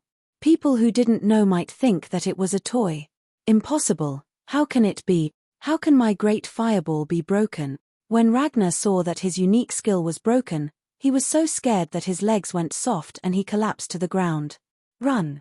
Run! Seeing that the situation was not good, Ragnar immediately blurted out his subconscious reaction in a trembling voice. But when he looked back, Ragnar found that the other 2 members of his team had already run far away. Hey, wait for me!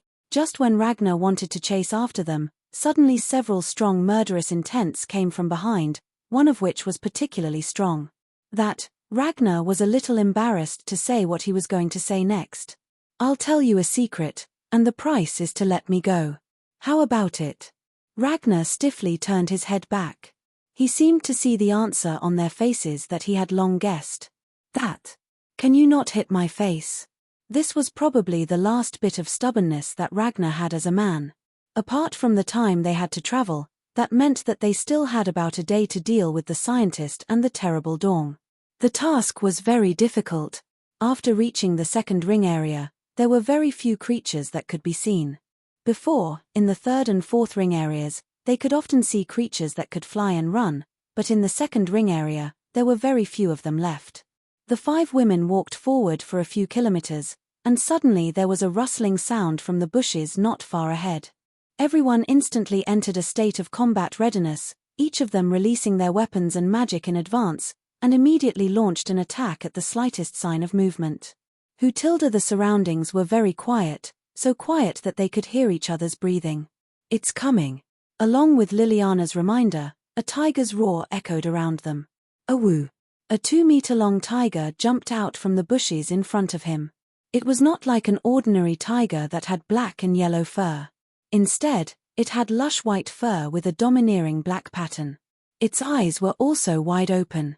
Its eyeballs were like red beans that had been magnified several times.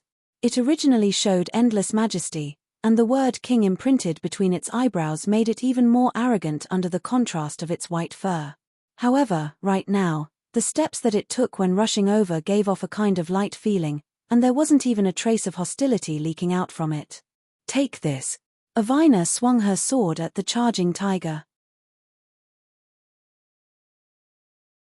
Wait a moment, Before Liliana could finish speaking, Avina had already swung her 6 wings. Ha ha.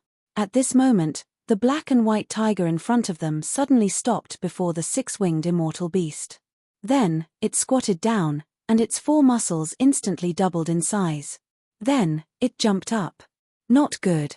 Avina was startled. She didn't expect that the tiger would actually do such a thing. The tiger leaped into the air and stepped on the back of the 6-winged immortal beast.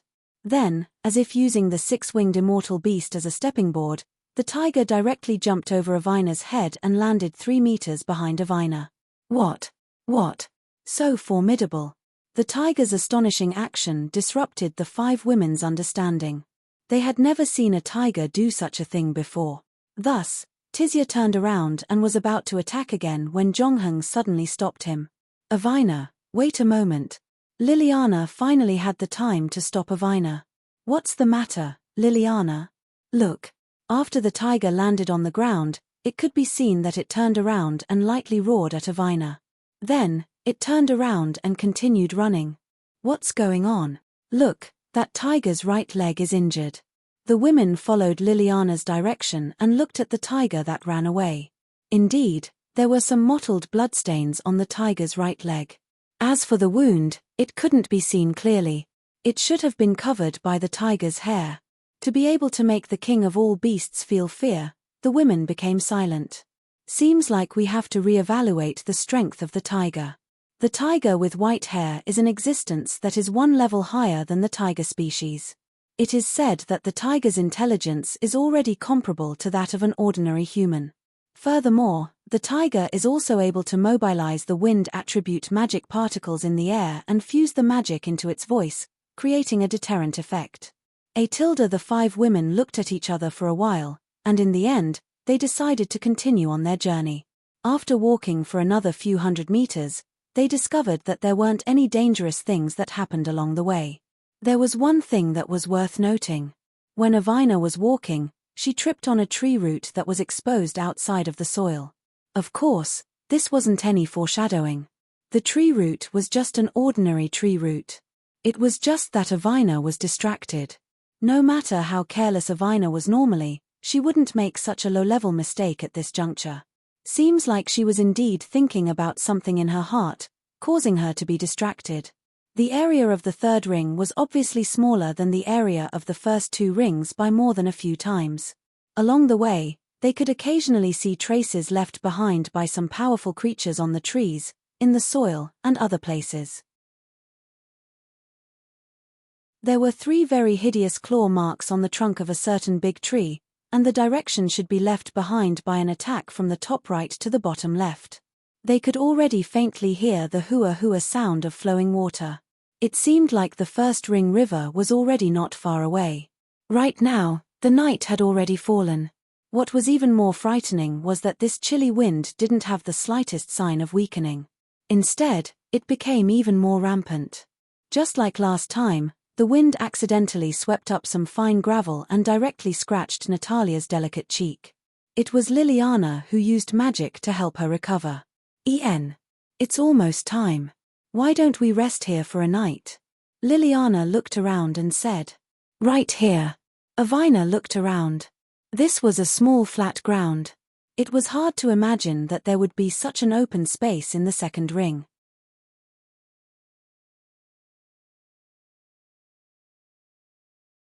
Chapter 692. It seemed to be a place used for duels between creatures in the 2nd zone. Some animals who wanted to fight would come here to PK. This place was indeed relatively spacious, allowing them to avoid sneak attacks from enemies hidden in the dark. However, it was also because of this spacious area that the strong winds were not obstructed at all. The wind speed felt like it could blow the old man's false teeth out of his mouth. Sleeping here was no different from courting death. Are you sure? Liliana snorted proudly. Natalia. Yes. Natalia then took out the tent that Ragnar had given them from the Black Disc. This was an artifact specially made by Ragnar that could completely shelter them from the wind and rain. No matter how strong the wind was in this terrible weather, as long as they got into the tent, they would not feel the howling of the wind outside at all. The first thing that surprised Avina was not the magical tent that Natalia took out, but the black hole spell that she released. How can you use this kind of magic? Avina was very smart. She could see the power of the black disc at a glance. No comment. Unfortunately, Natalia had made him suffer in silence. This tent was very powerful. There was no need for anyone to keep watch outside at night. The interior of the tent had a magic needle that was very sensitive to the fluctuations of magic particles in the outside world. As long as someone approached the tent, the magic needle would turn in the direction of the attacker. Few tilde after everyone finally hid safely in the tent, Avina sighed comfortably. Yo, you're finally back. At this moment, Bai, who was hiding in the middle of the tent, jumped out. Its chubby right paw grabbed Avina's favorite snack and kept putting it into its mouth. Bai, my snack. Contrary to Avina's reaction, Avina and Liliana's reaction was completely different. An orc that can talk. Disaster level. The reason why Avina, Liliana, and the others were very surprised that Bai could talk was that orcs that could talk were generally disaster level monsters. What kind of concept was disaster level? It was probably equivalent to the level of a hero, just a little bit weaker than a hero. One of Ragnar's research directions was actually related to this. The golden carrot that Bai accidentally ate could give creatures that couldn't speak the right to speak, but at that time, it was still in the process of research and development, and the real experimental results were not confirmed, so Bai swallowed it just like that. Now it seemed that it was a success. What a cute bunny. Before she could finish speaking, Avina was about to rush forward and touch this cute little thing. Avina, come back. In a moment of panic, Avina didn't control her strength and violently pulled back her sister who was about to pounce forward. Sister, it hurts. It hurts. It hurts. As if realizing her mistake, Avina quickly let go of the hand that was grabbing onto Avina's collar. Oh, someone heard us. XXX, why did these three lasses bring other people in? Bai suddenly saw Avina and Avina's arrival and was shocked. The fact that I can talk has been exposed. Should I kill them to silence them? A scary thought flashed through Bai's mind. But after thinking about it, it seems that other than being able to change its size and resist beatings, it doesn't seem to have any other use. Wrong. Bai flashed its two big front teeth. I can bite them to death. Avina, don't be afraid. This is a pet raised by our teacher. Pet? Is it the one called Ragnar? Ayo, you actually know that idiot's name. For this 7-school jump, brilliant dragon Tianxiao has made sufficient preparations. Not only your Sun Mengshu Magic Academy, we have also done our homework for the other academies. Although that was what she said, Avina's heart was not calm at this moment. To be able to raise such a level of pet, that Ragnar teacher of theirs should be very powerful. According to the information, Ragnar also entered the Sun Mengshu Magic Academy not long ago to become a teacher. Regarding his specific strength, it was completely unclear. Furthermore, after investigating his personal file, the result was that there was no explanation. It was only known that Ragnar especially liked to eat and sleep. Other than the first time, the information was very vague. To be able to become the leader of the 7-school jump in just a few days, that Ragnar should not be simple. Avina silently remembered this name in her heart. Looking at the night sky, it should be quite late now, let's rest early. Liliana looked around and continued. Avina, the two of you can sleep on Avina's bed, how about it? We can, let's see what Avina says. Upon hearing that the Wuyue sisters were going to sleep on her bed, Avina's ears perked up, her arms crossed together, and made a big X sign. No, I don't like outsiders sleeping on my bed. Then how about this? You two sisters sleep on my bed, I'll sleep together with Avina, this should be fine. If that's the case, it's still acceptable. Finally, after a short period of allocation, it was finally time to go to sleep. But just as Avina and Liliana covered themselves with the quilt, Avina suddenly felt her butt being ruthlessly kicked. For a moment, she was stunned, and with a pu sound, she fell to the ground. Flower. Before Avina could say anything, Liliana immediately took over the topic. Aya, Avina, I misjudged you. You actually put on P*** on my bed. So smelly. What the hell? Liliana's strange behavior made Avina confused again. When did I put P***? Liliana, quickly say it clearly. The sound of Avina falling down was a bit loud, and it directly woke up the Wuyue sisters who had almost fallen asleep. The two of them sat up one after another and looked at Avina. Their eyes were filled with a strong sense of ridicule, as if saying, how old are you already? Yet you still don't admit that you put p******. I.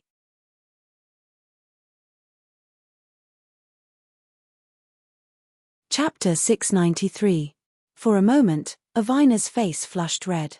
But I really didn't release any p******. Avina's expression and tone were both very wronged, as if she really didn't release any p******. In reality, Avina indeed didn't release any poisonous gas. She had just climbed onto the bed and was about to stretch when she was kicked down by Liliana. You still dare to say that you didn't release any p******? Smell it yourself. Unexpectedly, Avina actually stuck her head into the bed and sniffed. However, all she could smell was the faint fragrance on Liliana's body, and there wasn't any stench at all. Where is there any stench? You still dare to say that there isn't any stench? I can smell it. Liliana's voice was vivid, and even Avina thought that she released some p**** in an instant. I released some p****. I'm really sorry, Tilda. Wait. When did I release some p****? Liliana turned her head away. Avina, go sleep with Natalia. Don't you want me anymore, my most adorable Liliana? When Avina heard that Liliana wanted to chase her away to sleep with Natalia, she instantly acted coquettishly. However, it didn't seem to be of much use. I see. Avina's brain spun and thought of one of the possibilities. Sleep, Avina. Avina rubbed her younger sister's pink hair and said with a very gentle tone. Woo, Tilda, big sister, don't rub my head anymore. I won't grow tall. Got it? Speaking of which, Liliana of the 3,000 families still hasn't changed. There was naturally a reason why Liliana chased Avina away, and it wasn't because she didn't want to sleep together with Avina. Their beds were next to each other in the 3,000 families. How could they dislike each other when they were sharing a room? Avina was naturally aware of this point. In fact, when Avina first saw the 3 members of the Last Hope, the first thing she felt was a very friendly and harmonious feeling. However, she kept feeling that something was missing. Everyone in the same team risked their lives together outside and entrusted their backs to each other. Even if they weren't family, they were closer than family. However, in the team of the Last Hope, there was a lack of cooperation and trust between each other. The key to solving this problem was Natalia. According to Ragnar, Natalia's parents had died in an accident, and she had been bullied a lot when she was young. As a result, her personality was a bit depressed and she was not good at communicating with others. After meeting Ragnar, she became friends with Liliana and Avina. Perhaps because of this sudden feeling, there was a bit of estrangement between them. Liliana saw this point and thought of a strange method to let Avina accompany Natalia to improve the beautiful friendship between the two and let Natalia open up more to others. As for me, Ian, seems like I have to go and break in our relationship when I have time. Natalia. Ha, seeing that you are so pitiful sleeping alone, I will reluctantly accompany you to sleep for a while. Avina hugged the small crocodile pillow that she brought over from the dormitory and said with an awkward smile. Natalia took a look at Avina's butt. Don't worry, I will definitely not show off anymore. It seemed that under Liliana's constant hints, Avina finally thought that she was showing off. Natalia took a look at Avina and found that the other party was staring at her with big watery eyes. Avina's big watery eyes looked like if she was rejected, she would instantly cry. And looking at her appearance, she really looked like a lovable child. Avina put her hands behind her back, her 2 exquisite little feet were also pressed together, and her 2 big toes alternately pressed on top of each other. There were many round red dots printed on her light pink pajamas, and her golden hair drooped on both sides of her shoulders. She looked as cute as a doll. Okay. While speaking, Natalia supported herself with her hands on the bed and moved a little to the left to make room for Avina. Really? Not sure if it was Ragnar's intention, but the 3 beds in the tent were especially big, and each bed could accommodate 3 people. As soon as Avina heard Natalia's affirmative answer, she immediately became happy and giggled like a child who had received candy. PFFF. Avina directly lifted the quilt and crawled into it. It was already late at night. Finally, everyone fell asleep. I got it. At 3 o'clock in the morning, Avina suddenly sat up from the bed as if she was possessed. Avina in May, so you are coveting my snacks. I won't give them to you. After saying that, Avina fell asleep again. What Liliana miscalculated was that she seemed to have forgotten the fact that Avina could talk in her sleep. Just like that, it was the 5th day of the 7 schools skipping competition. If one were to count with their fingers, most of the teams should have been eliminated by now. What was the use of hiding? The little red flag had a function that could determine whether or not a team was passive in combat. Once you stayed in the same place for a long time, the little red flag might think that you wanted to win without doing anything, and would automatically trigger the teleportation circle to send you back to the city. This also caused many teams to have to encounter each other on the way to change locations, and fierce battles were inevitable. Whoa! The biological clock in her body rang punctually at around 8 o'clock, and Lilith also opened her sleepy eyes. To be honest, the quality of her sleep last night was quite strange. Natalia's sleeping posture was really bad, and her jong was just the same. It was just that she was cuter when she turned over. Lilith didn't know what she was dreaming of, but she kept muttering things like "don't eat my snacks," and as she spoke, she would suddenly say something like "Reynolds is an idiot." As soon as she opened her eyes, Lilith found that Natalia's whole body was on top of half of her body, and her arms were hugging her right arm. Even her blood flow was a little blocked. But for some reason, she didn't feel repulsed by this feeling at all. On the contrary, she felt a little happy. Wherever Natalia covered, there would be some comfortable body temperature left there. This was the first time Lilith felt such a warm feeling.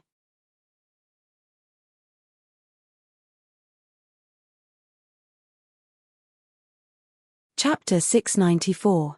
Natalia's lips moved and made a strange sound. She's a little cute. Lilith's naughty little impulse came out. Without waking Natalia up, Lilith quietly moved her right hand in front of her, and then pinched her index finger and thumb at the same time, like a clamp, directly above Natalia's nose. After a short while, Natalia still didn't wake up. Amazing. After a few seconds, Natalia directly switched to breathing through her mouth. In the end, it was Avina's time to eat that was the most effective. After hearing it, Natalia directly stood up with a shiver. Where's the food? What's there to eat? The group got up and simply took out some snacks from their backpacks. These were all carefully prepared by Reynolds. Not only were they rich in flavor, but they were also very nutritious. More importantly, he also put in all the food that Natalia didn't like to eat. This idiot. By the way, when Reynolds met Natalia and the others in the Goblin tribe, he secretly plugged the leak in the tent with the idea that this prank seems to be a bit too much. Avina, did you feel a cool breeze when you slept last night? A cool breeze. Avina thought carefully. No. It was very warm. What's wrong? Nothing. Am I really hallucinating? Natalia thought so. After everything was packed up, the 5 people gathered together again to reconfirm the action plan. As the saying goes, capture the leader first. If they fought Ragnar head-on, there was no need to think at all. With his physique, there was no chance of winning at all. But fortunately, Ragnar seemed to be following the instructions of the eccentric scientist. As long as they secretly caught the scientist, they should be able to find out the cause of everything. According to their respective abilities, Natalia, Lilith, and Liliana formed a team and were responsible for containing Ragnar's movements. They could not let Ragnar return to the scientist's side. Avina were in the same team. They were responsible for capturing the scientist. Looking at the frail and weak appearance of the scientist, he shouldn't be that strong. After the confirmation, the operation began. Following the faint sound of flowing water, the 5 of them moved forward. What was strange was that the closer they got to the first ring, the thicker the fog became. By the time they reached the river in the first ring, the fog had completely covered them. This fog is very similar to the fog we saw at the beach a few days ago. Yes. It seems that the fog has a lot to do with this place. The surroundings could already be said to be a vast expanse of whiteness. It was not an exaggeration to say that one could not even see one's 5 fingers. Everyone, stand close together. Don't get lost. Avina was fine. She could ignore the fog's interference with her vision through her heterochromatic pupils.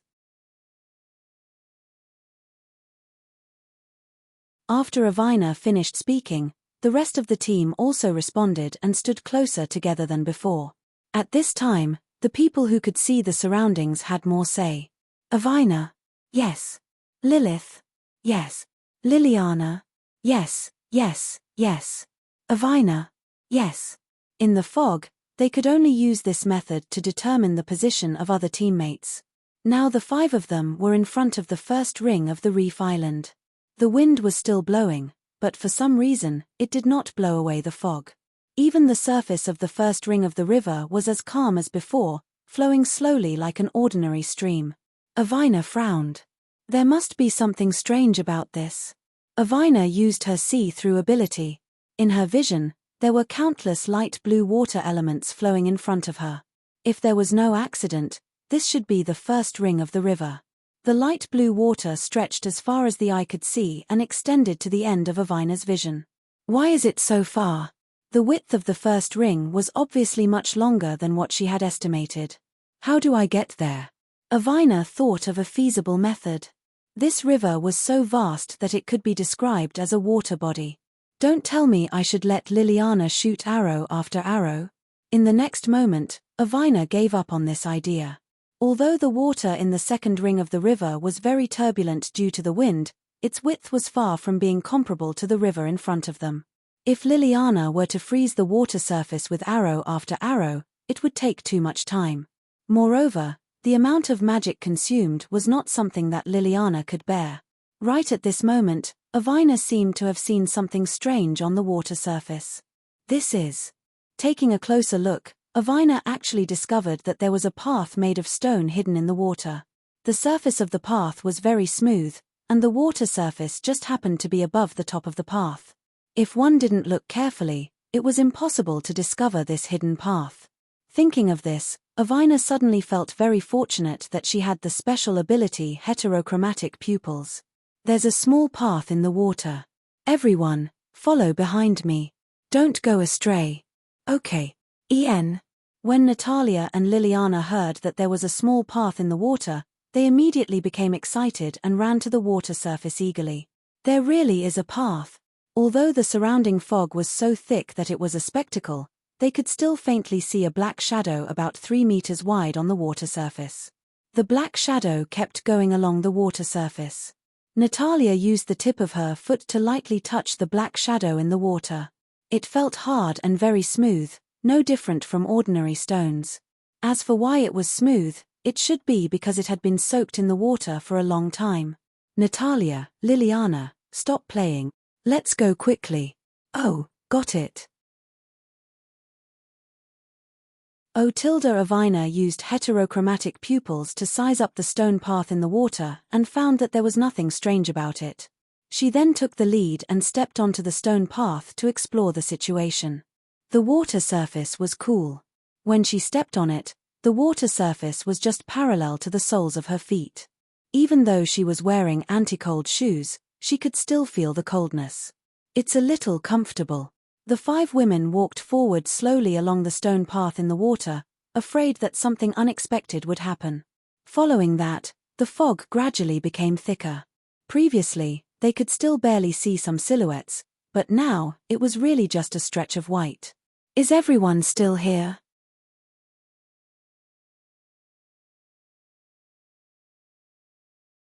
Chapter 695. Everyone, follow me, I have to speed up. Avina calculated the time.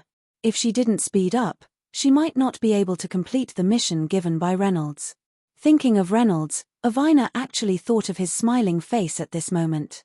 She couldn't help but blush and continued to move forward. Originally, they were already prepared for the dangers during the journey, but they didn't expect the journey to be so smooth. The surface of the stone road hidden in the river was very smooth, and it was very easy to fall. This was definitely not formed by nature. If there were no accidents, it was very likely that this was the passage that the scientist used to come to the outer third ring. If this hypothesis was true, it would also show the vulnerability of the scientist himself. They didn't know how long they had walked, The fog had already made the 5 of them completely lose their sense of time. At noon, Avina faintly saw that there were finally some yellow magic particles at the end of the road. "We're here."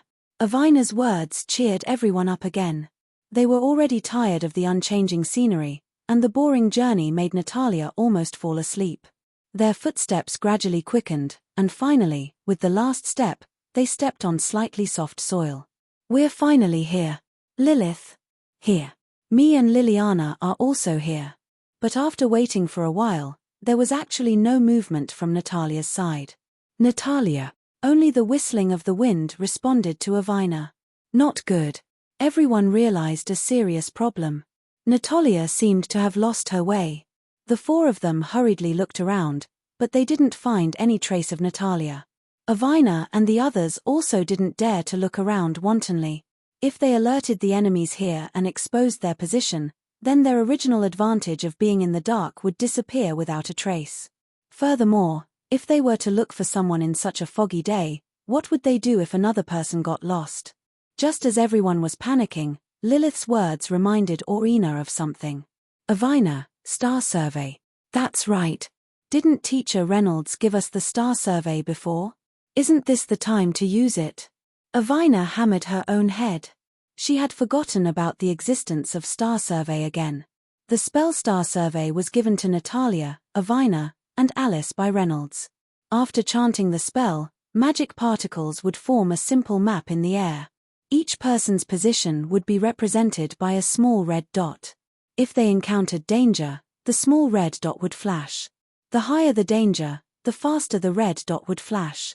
If the person was already dead, then the map would not show this person's red dot. "The stars in the sky all belong to my palm. From 1 to 2, the world's momentum belongs to my eyes. Survey the stars. The stars in the sky all belong to my palm.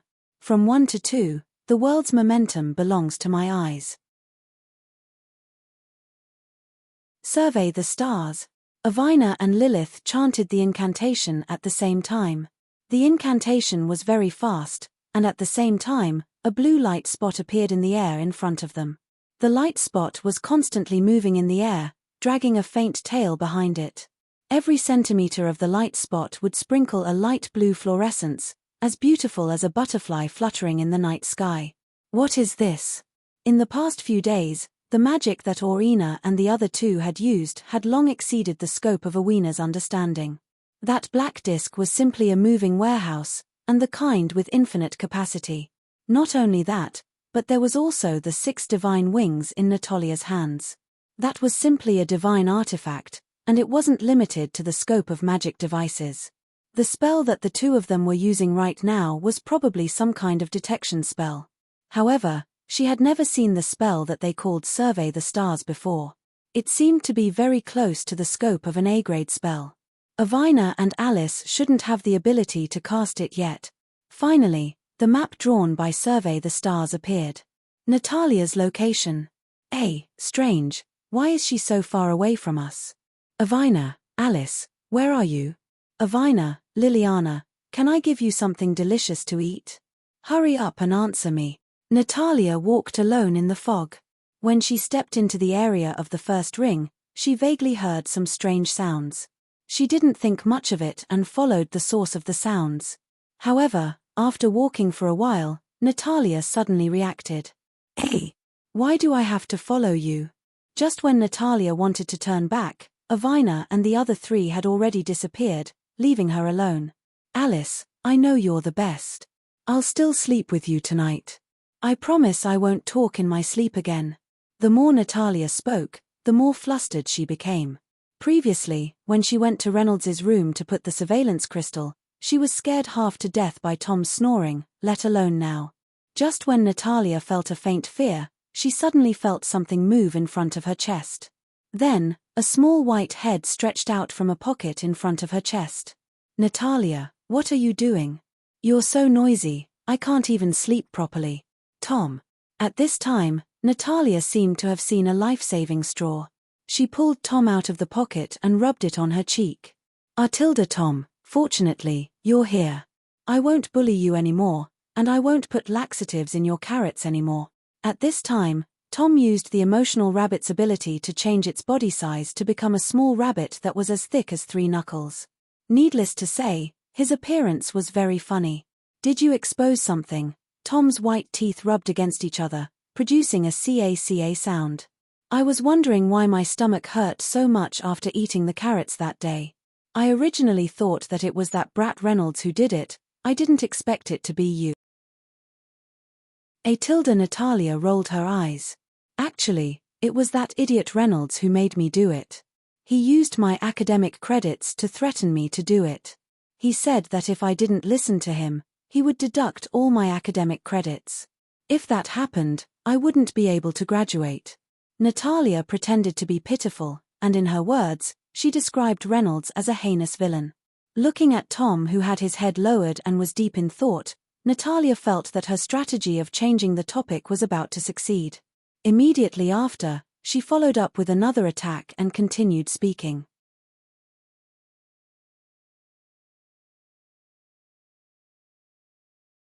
Chapter 696. Why are you here? Shouldn't you be sleeping in the backpack right now? Aya, don't mention this matter anymore. The more you talk about it, the sadder it gets. Tom jumped down from Natalia's palm, and with a bang, it returned to its original size. These few days, sleeping in that backpack caused my spine to be a bit unwell. I heard that sleeping in a harder place is good for the spine, so didn't I run over to your place? Natalia thought for a bit, and felt that what Tom said was indeed somewhat reasonable. She also nodded her head, expressing her affirmation. Wait a minute. Sleeping in a harder place? Natalia realized what had happened. You said that my chest is small? TSK, you said it yourself, not me. Natalia suddenly had the urge to strangle Tom to death. As expected, Natalia with someone accompanying her was not quite the same as when she was alone. After that, Natalia and Tom explained in detail the current situation that they were in. What? We got lost. Tom wished that he could use a small flying kick to smash Natalia's head. Being together with a fellow like you is definitely not a good thing. Ha ha ha tilde ha ha, this is not normal. As the saying goes, in life, how can one not walk on the wrong path? Tom was truly speechless towards Natalia's thick skin. Tom took another breath, and with a bang, it became even bigger once again. Right now, Tom's body had already become several times bigger than Natalia's body. Come on up, I will bring you to find Avina and the others. Really? Natalia's eyes were a bit moist. Tom's actions moved her a bit. Don't think too much, I am afraid that you will starve to death here, and by that time, Reynolds will still come and find trouble with me. Humph. Although that was what she said, Natalia could still deeply feel Tom's concern towards her. Natalia raised her 2 arms, grabbed onto Tom's fur, and climbed onto its back. Are you sick? Can't you jump on? Tom saw a few strands of his hair in Natalia's hand. Sigh, luckily I came. Just like that, Natalia believed the reason that Tom slept on her chest. Even ghosts wouldn't believe it, but Natalia believed it. In fact, Tom and Reynolds were the same. They did not want to show their secret concern in front of the stage. If Tom was not worried about Natalia, what else could he be here for? Natalia often caused trouble. If something really happened to her, it would be terrible. As for why Tom was in the backpack, he explained that Reynolds had forced him into the backpack, but you wouldn't know that he had actually climbed in because he was worried about the 3 little girls. Some people didn't want to show their concern, so they would always think of all kinds of ridiculous reasons to explain their abnormal behavior. Actually, there is always someone secretly loving you. Ha ha ha, Tom, go. You. Sniff sniff sniff sniff. This way. After Tom's body size increased by several times, Tom's original way of finding the way was actually no different from a puppy's way of walking. Both of them drooped their small heads close to the ground and then moved their noses continuously, relying on the smell to find the path they came from. Previously, when Tom's body size was small, it couldn't be seen at all. Now that Tom had suddenly become bigger than Natalia, all of Tom's movements had also increased by several times. Hey, Tom, are you reliable or not? This feels like we have been walking in circles the entire time. Look at this stone, How many times have we seen it already? Natalia spoke very softly. It wasn't that she was afraid of being heard by the enemy and thus exposing her position, but rather, she was afraid that others would see her current appearance.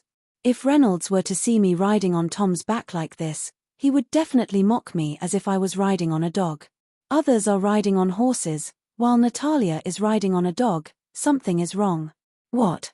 You are asking me why I don't get down and walk? Wouldn't that be tiring? Having a mount to use as a tool, isn't it nice? Natalia was such a contradictory existence. Hey, are you blind? When you see a stone, you say that it is the same one that you saw before. Then, if you entered the stone mountain, wouldn't you be unable to come out? You must have read too many novels. I just want you to speed up a bit. Suddenly, Tom's movement stopped, and Natalia's body leaned forward slightly due to inertia, almost rolling down. But fortunately, at the moment of danger, she subconsciously grabbed onto Tom's white and soft fur. I still have to thank Tom, otherwise, I would have fallen down. Natalia looked at the few strands of long fur that she pulled out from her hand and said, "Wait a minute, if it didn't suddenly stop, I wouldn't have fallen down at all." "Tom, what is the matter with you?" "Sure." Tom indicated for Natalia to not speak. Natalia's brows wrinkled. Looking at Tom's appearance, he should have discovered something abnormal. Immediately, Natalia closed her mouth and changed into a serious attitude and vigilantly looked at the surroundings. After waiting for quite a while, there was still no movement. Other than the whistling sound of the wind, there was nothing strange at all. "Tom, what did you discover?" "Look." Natalia squatted down and looked at the direction that Tom's short paw was pointing at. She discovered that a few centimeters ahead of her, there was actually something buried in the soil. "Look. There is a carrot over there." Bang! Natalia used her Heaven's Justice technique and used her fist as a weapon and hammered onto Tom's head. "What time is it already? You still know how to eat." Tom rubbed his small head. "H, don't you know that you eat and sleep all day long?" However, Tom would definitely not be so foolish as to say out what was in his heart. That was something that only a fool would do. "No, look at that." Tom pointed at the ground beside the carrot. Natalia discovered that there were actually many densely packed footprints on the ground beside the carrot in front of her. Looking at the number of footprints, it seemed that 2 people had appeared here before. The footprints sank very deep into the soil, and the distance between every 2 steps was also slightly far. It seemed that the 2 people should have run over there in a hurry. After a while, Dream Shoe Magic Academy would start a new reconnaissance class. Based on the footprints, one would be able to determine the gender, height, weight, and other relevant information of the other party. However, it hadn't started yet, and Natalia and the others had already come to participate in the 7 schools competition.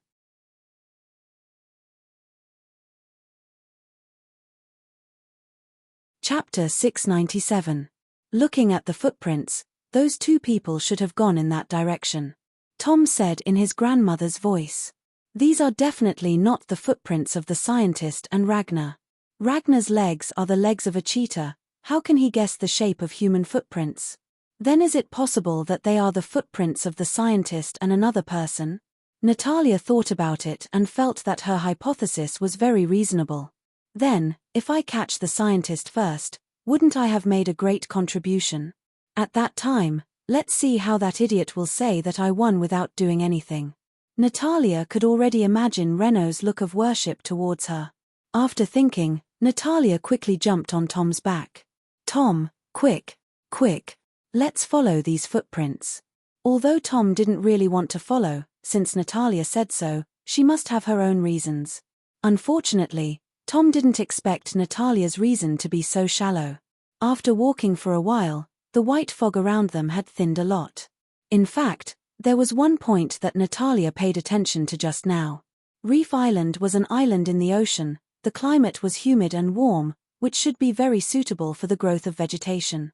In fact, the 4th, 3rd, and 2nd ring area also confirmed the truth of this point of view. But for some reason, since stepping on the 1st ring area, Natalia had never seen a shadow of a big tree. Not to mention a big tree, Even weeds could only be seen occasionally. Natalia, Tom stopped. The footprints disappear here. Natalia jumped down from Tom's back again and walked to the front. Indeed, the footprints had disappeared here. What's going on? Could it be that the two of them flew away? I don't think so. Tom found that there was a pool of blood on the ground around. The blood had already dried, and there was a fishy smell. It looked around and found two corpses on the ground not far away. Natalia recognized the identity of the corpse at a glance. Weren't these the two people who had escaped from the Kang Fire Heavenly Magic Academy? How did they die here? Natalia briefly examined the condition of the two corpses. Their faces were filled with despair. Their mouths were wide open, and their facial muscles were stiff. As for the cause of death, the two corpses had one thing in common: the clothes on their abdomens had been soaked in blood. More importantly, the clothes had obviously become heavier after being soaked in blood. There was a very obvious dent on their abdomens. There was only one reason for this, and that was that their ribs had been completely broken, resulting in no bones to support the muscles in their bodies, causing their bodies to sink. This, if these two people were originally at the place where the footprints disappeared, it meant that they were punched by something, and the place where they were punched was their abdomen. Their ribs were broken, which led to the scene in front of them. TSK, TSK, TSK, these two people are a bit pitiful. It had been a long time since Natalia saw a dead person. The last time she saw one was when she was a child in Siwung village. At that time, the whole village was massacred, and she was so scared that she could only hide in a corner to escape. Since coming to Reef Island, many cruel things had happened. Vasilit Fong's two followers died strangely, and the scene of the crime was too horrible to look at. A large number of corpses were buried in the pit outside the beach, and all of them were transformed beyond recognition. Two people from the Kang Fire Heavenly Magic Academy encountered unknown danger and died from a heavy blow to their abdomens. Was this the loss of morality or the loss of humanity? Cough, cough tilde. Tom wiggled his little nose. Natalia, there seems to be something nearby. Tom said calmly. I just smelled a very strong smell of blood and disinfectant. Just after Tom finished speaking, Natalia also smelled a smell that was very similar to what Tom had described. Sensitive sense of smell was a skill that Natalia obtained after training for a long time. She relied on her nose, which she was very proud of, to find the delicious food that was hidden by Reynolds. This was a unique and exclusive skill. Just when Natalia calmed down and wanted to feel this empty space, suddenly, her subconscious told her that something appeared behind her. Natalia, be careful. Tom discovered that a huge monster appeared behind Natalia. It had arms and legs like a human. When did it go over? Tom didn't notice at all how this huge monster suddenly appeared behind Natalia. Ah! The huge monster let out a very deep roar, and immediately after, it raised its two arms high, clenched its hands into fists, and smashed towards Natalia with all its strength. Bang! With a sound, the fist hit the ground like a battle axe, and the strong impact made the ground shake a little. Fortunately, Natalia's reaction was quite agile, and with Tom's timely warning, she barely avoided the sneak attack. But she just barely avoided the direct attack. The fist hit the ground and blew up a lot of stones, and a palm-sized sharp gravel just happened to hit Natalia's back. Kai! A burning feeling came from her back, and the pain made Natalia lose her ability to think for a moment.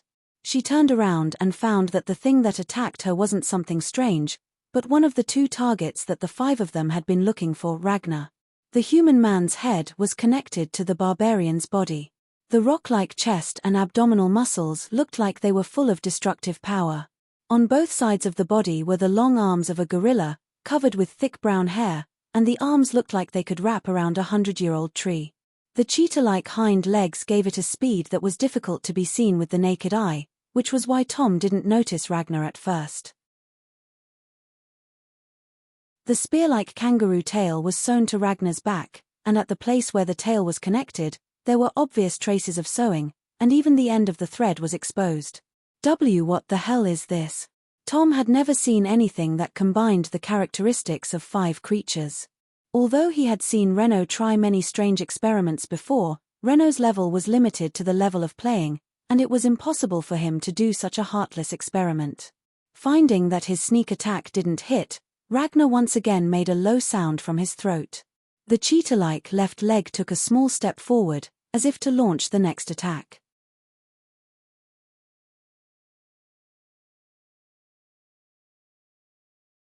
Chapter 698.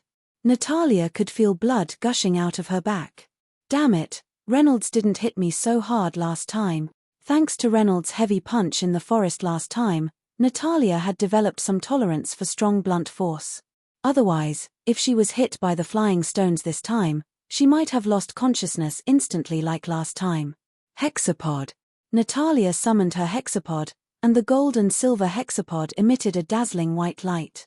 Artilda, seeing the sudden appearance of the 6 wings, Ragnar's body froze as he stood there motionless like a statue. Strange, what's wrong with it? Natalia held the hexapod in her hand and waved it left and right. She didn't expect Ragnar's gaze to follow the movement of the hexapod.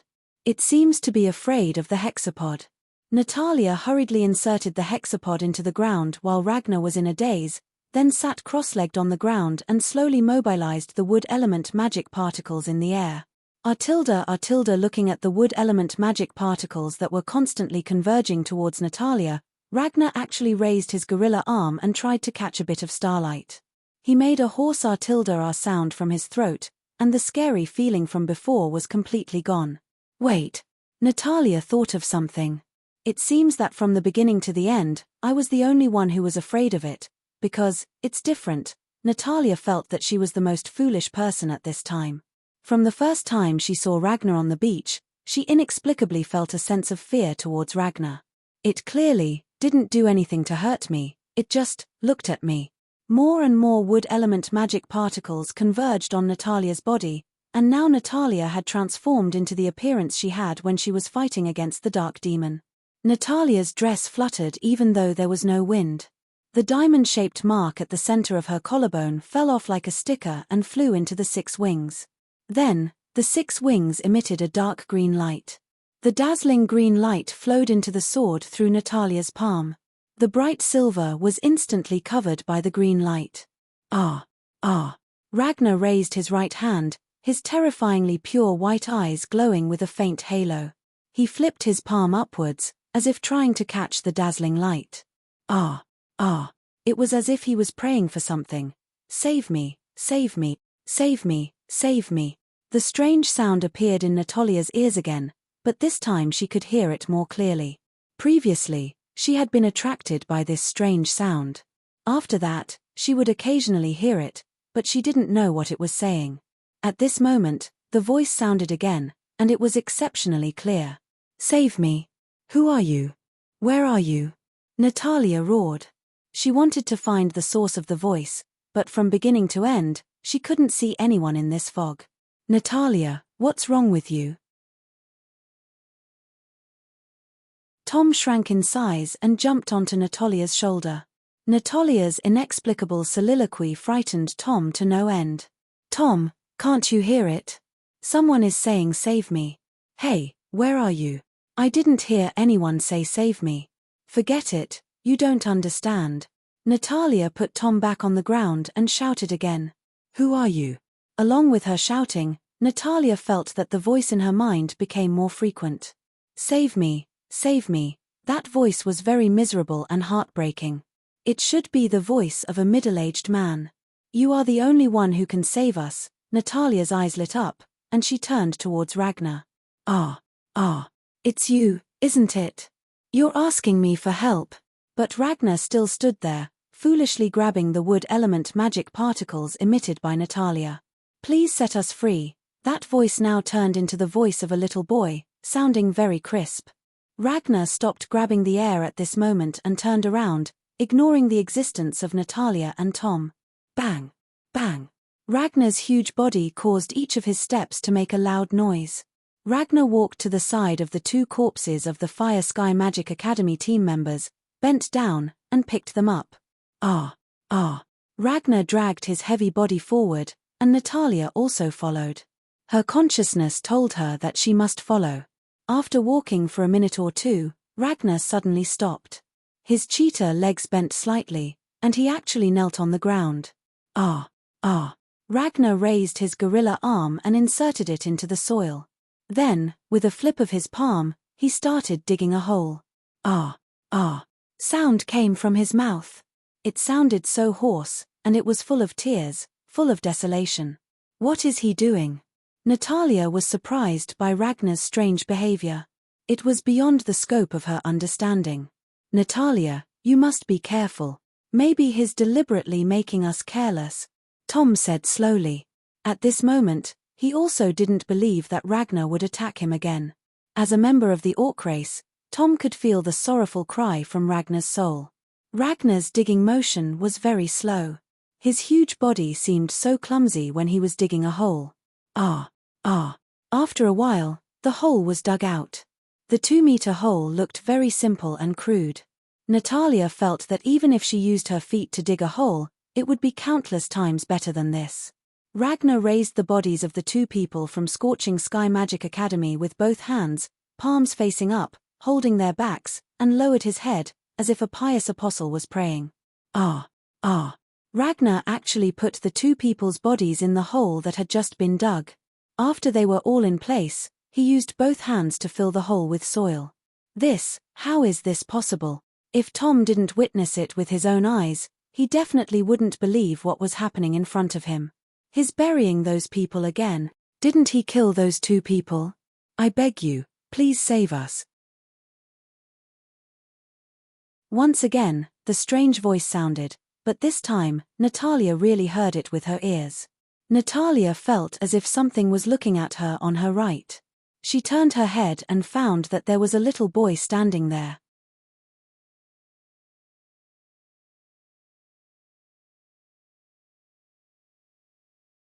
Chapter 699. Ragnar also heard Avina's voice and stopped burying the hole.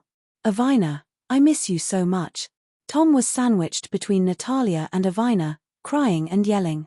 Avina's 2 big lumps of meat stuck close to Tom's rabbit head and kept swaying, making Tom feel as if he was floating in the air. However, it was different on the other side. Natalia's washboard was so hard that Tom almost died from the pain. Tom's current situation was half soft and half hard. It was a combination of ice and fire. Avina, I'm telling you. Natalia went crazy just now. She talked to the air and kept saying something about ghosts and ghosts. I was so scared. Tom, you. Natalia had just learned that Tom couldn't see the ethereal. To think that I was so touched. Be careful. Wuyue, who had followed behind Avina, noticed that something was amiss. Ragnar, who had been kneeling on the ground, stood up when he saw them. He let out a roar, as if he would attack at any time. In the next moment, Ragnar had disappeared from where he stood.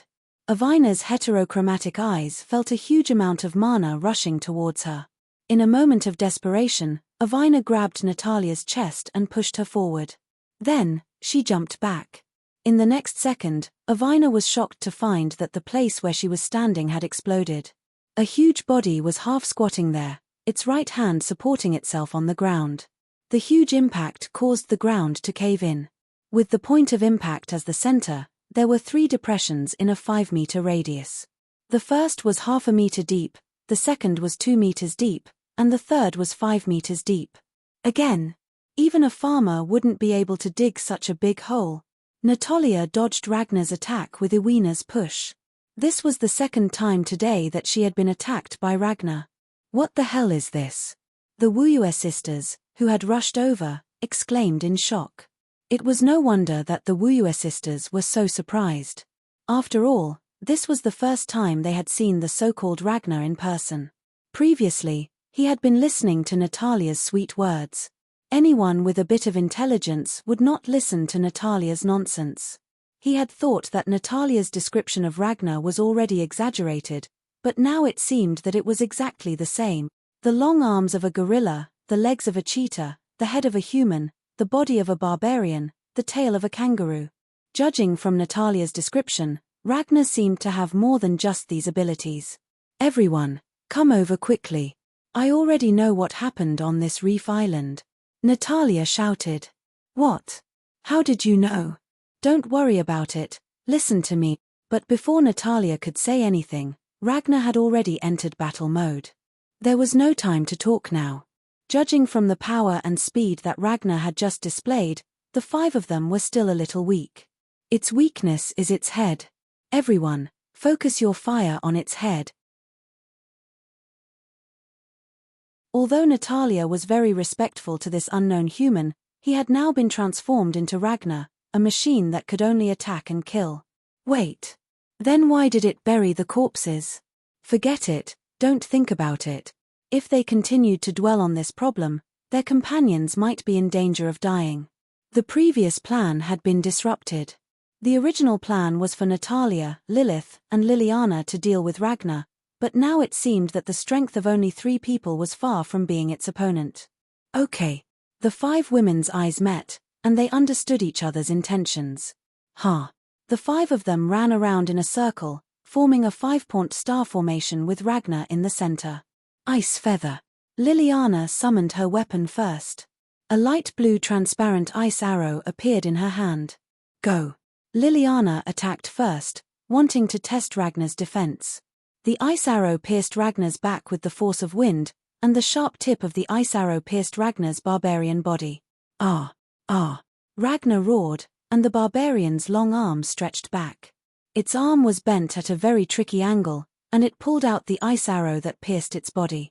Then the flesh at the wound that was pierced by the ice arrow wriggled, and many muscle fibers stretched out of the wound. The muscle fibers pulled down and perfectly covered the wound. It has such an abnormal healing ability. Liliana was surprised. She had never seen such an abnormal creature before. There are many creatures on Starwish Island with very strong recovery abilities. Don't be careless, Avina shouted. From the very beginning, Natalia summoned the wood elemental magic particles in the air to envelop herself.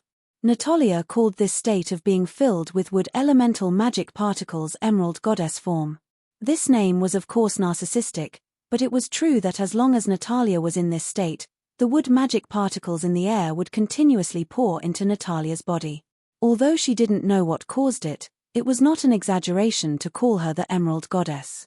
Celestial wings. Natalia gathered her strength and squatted down. The green celestial wings bloomed behind her, and the white fog was finally illuminated. Natalia could now release the celestial wings without the need for complicated incantations. Natalia held the hexapod wings in her right hand behind her back, and after taking a deep breath, she launched an attack and ran towards Ragnar. Ragnar was not to be trifled with. His reaction was also very sharp, and he was ready to meet Natalia's attack. Deep and flowing water, falling into the bottomless abyss, like chopping off a horse's head.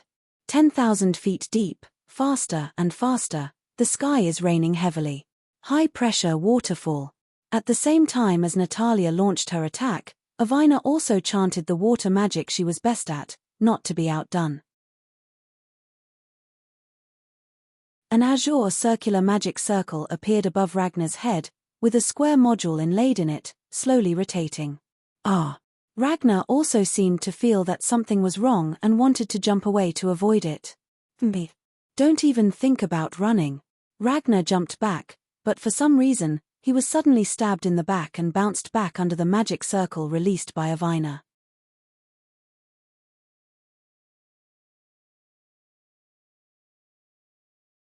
Chapter 700. The little boy was wearing a large white pajamas that was twice as big as him. The bottom of the pajamas reached the ground and covered the little boy's entire body, leaving only a pair of small feet exposed. The little boy's face was pale and sickly. He held a teddy bear in his right hand and looked at Natalia with a smile. "Big sister, can you see me?" The little boy's smile was quite cute, and his voice was also very ethereal. However, his entire body was slightly transparent, like some kind of projection. It felt like a gust of wind could blow him away. You. Natalia didn't notice the little boy's presence at all and was shocked to see him suddenly. Who are you? Haha. My name is Kongling. Oh, Kongling is the Kongling from the sky. Kongling is the Kongling from the Kongling from the Kongling. A tilde, although they seem to be more or less the same, but my name is Ethereal Spirit. The little boy's self-introduction almost confused Natalia. You are a spectre? Although Natalia was very afraid of ghosts, her intuition told her that the little boy in front of her was not dangerous. Puff puff puff, please call me by my name, Ethereal.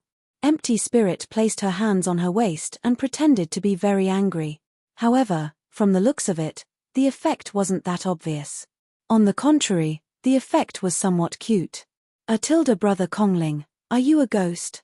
I'm a ghost. Kongling nodded and said proudly.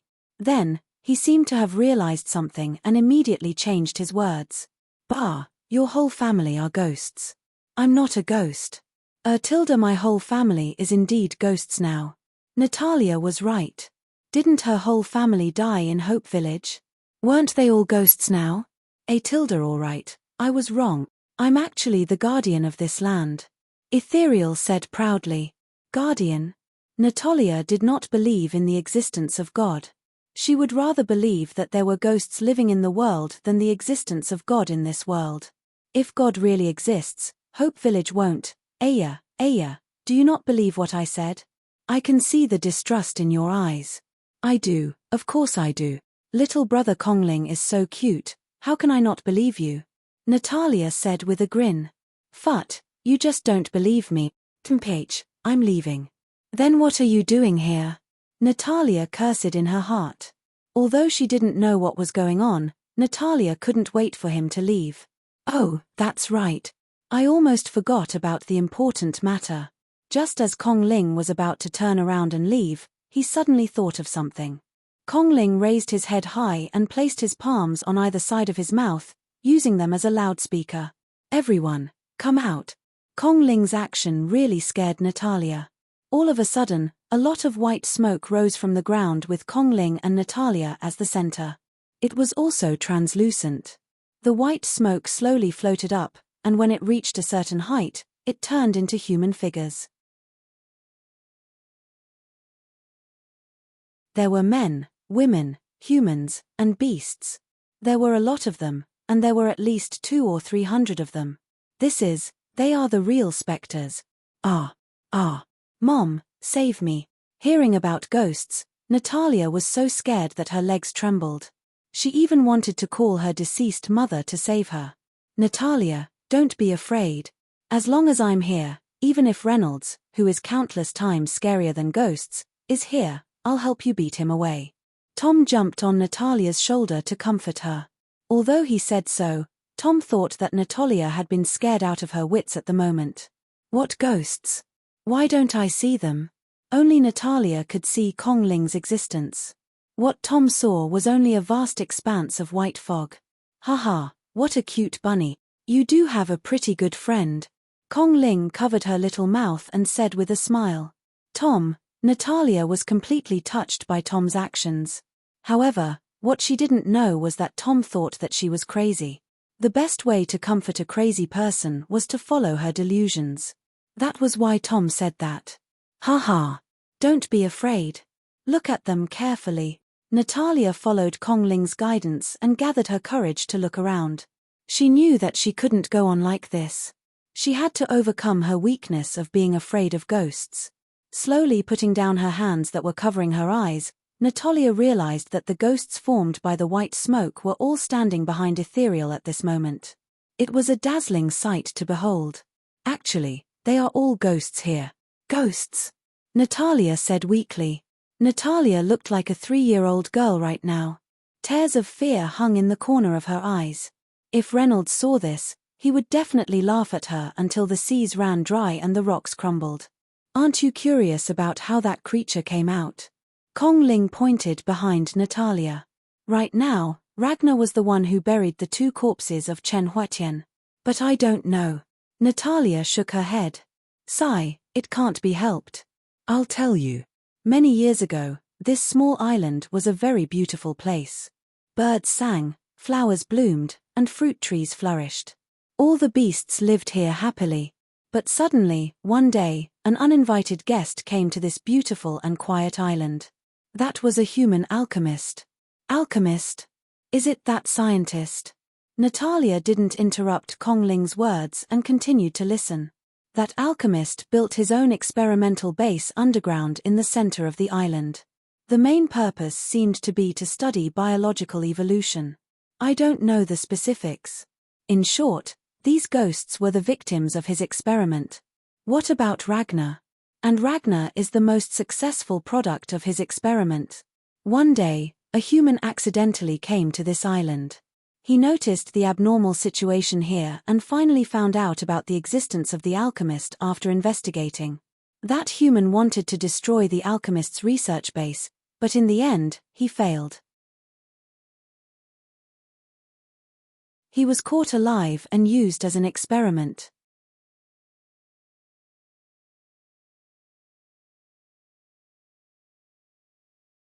Chapter 701.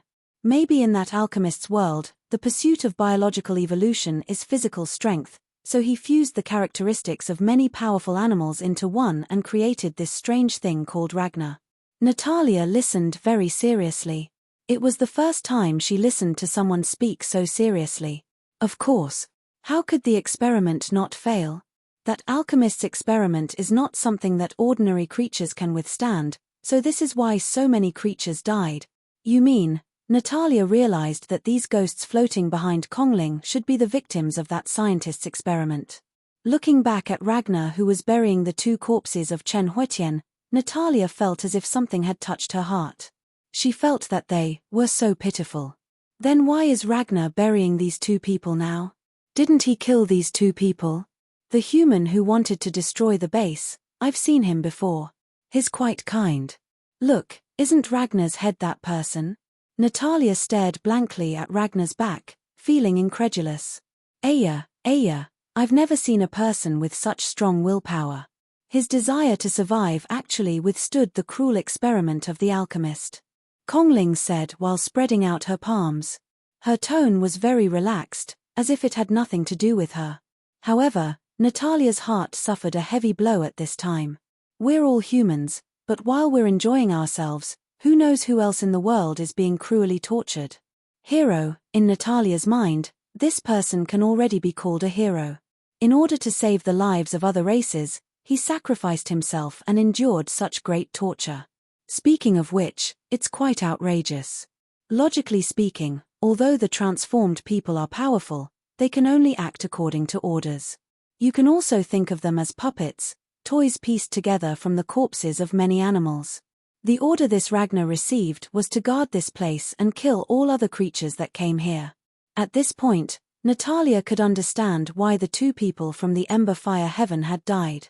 It seems that they accidentally came here on their way to escape, and were recognized as invaders by Ragnar, so they were killed. Now that he thought about it, the death of the two people from Jiehuetian had something to do with him. If he hadn't been blinded by anger, these two people might not have escaped, and they wouldn't have come here to be killed by Ragnar. What about me? Why did Ragnar suddenly stop? Well, I'm not telling you. Ethereal's expression was relaxed from beginning to end, but it was also because of this that Natalia felt a trace of fear from Ethereal. If it was a normal living being, then when he explained the whole thing, his emotions would definitely fluctuate greatly. This kind of infuriating experiment would definitely cause dissatisfaction in his heart. However, this ethereal spirit seemed to be telling a story to Natalia. His emotions were very calm, and there wasn't a trace of anger. What's wrong? Do you feel that I'm very cold?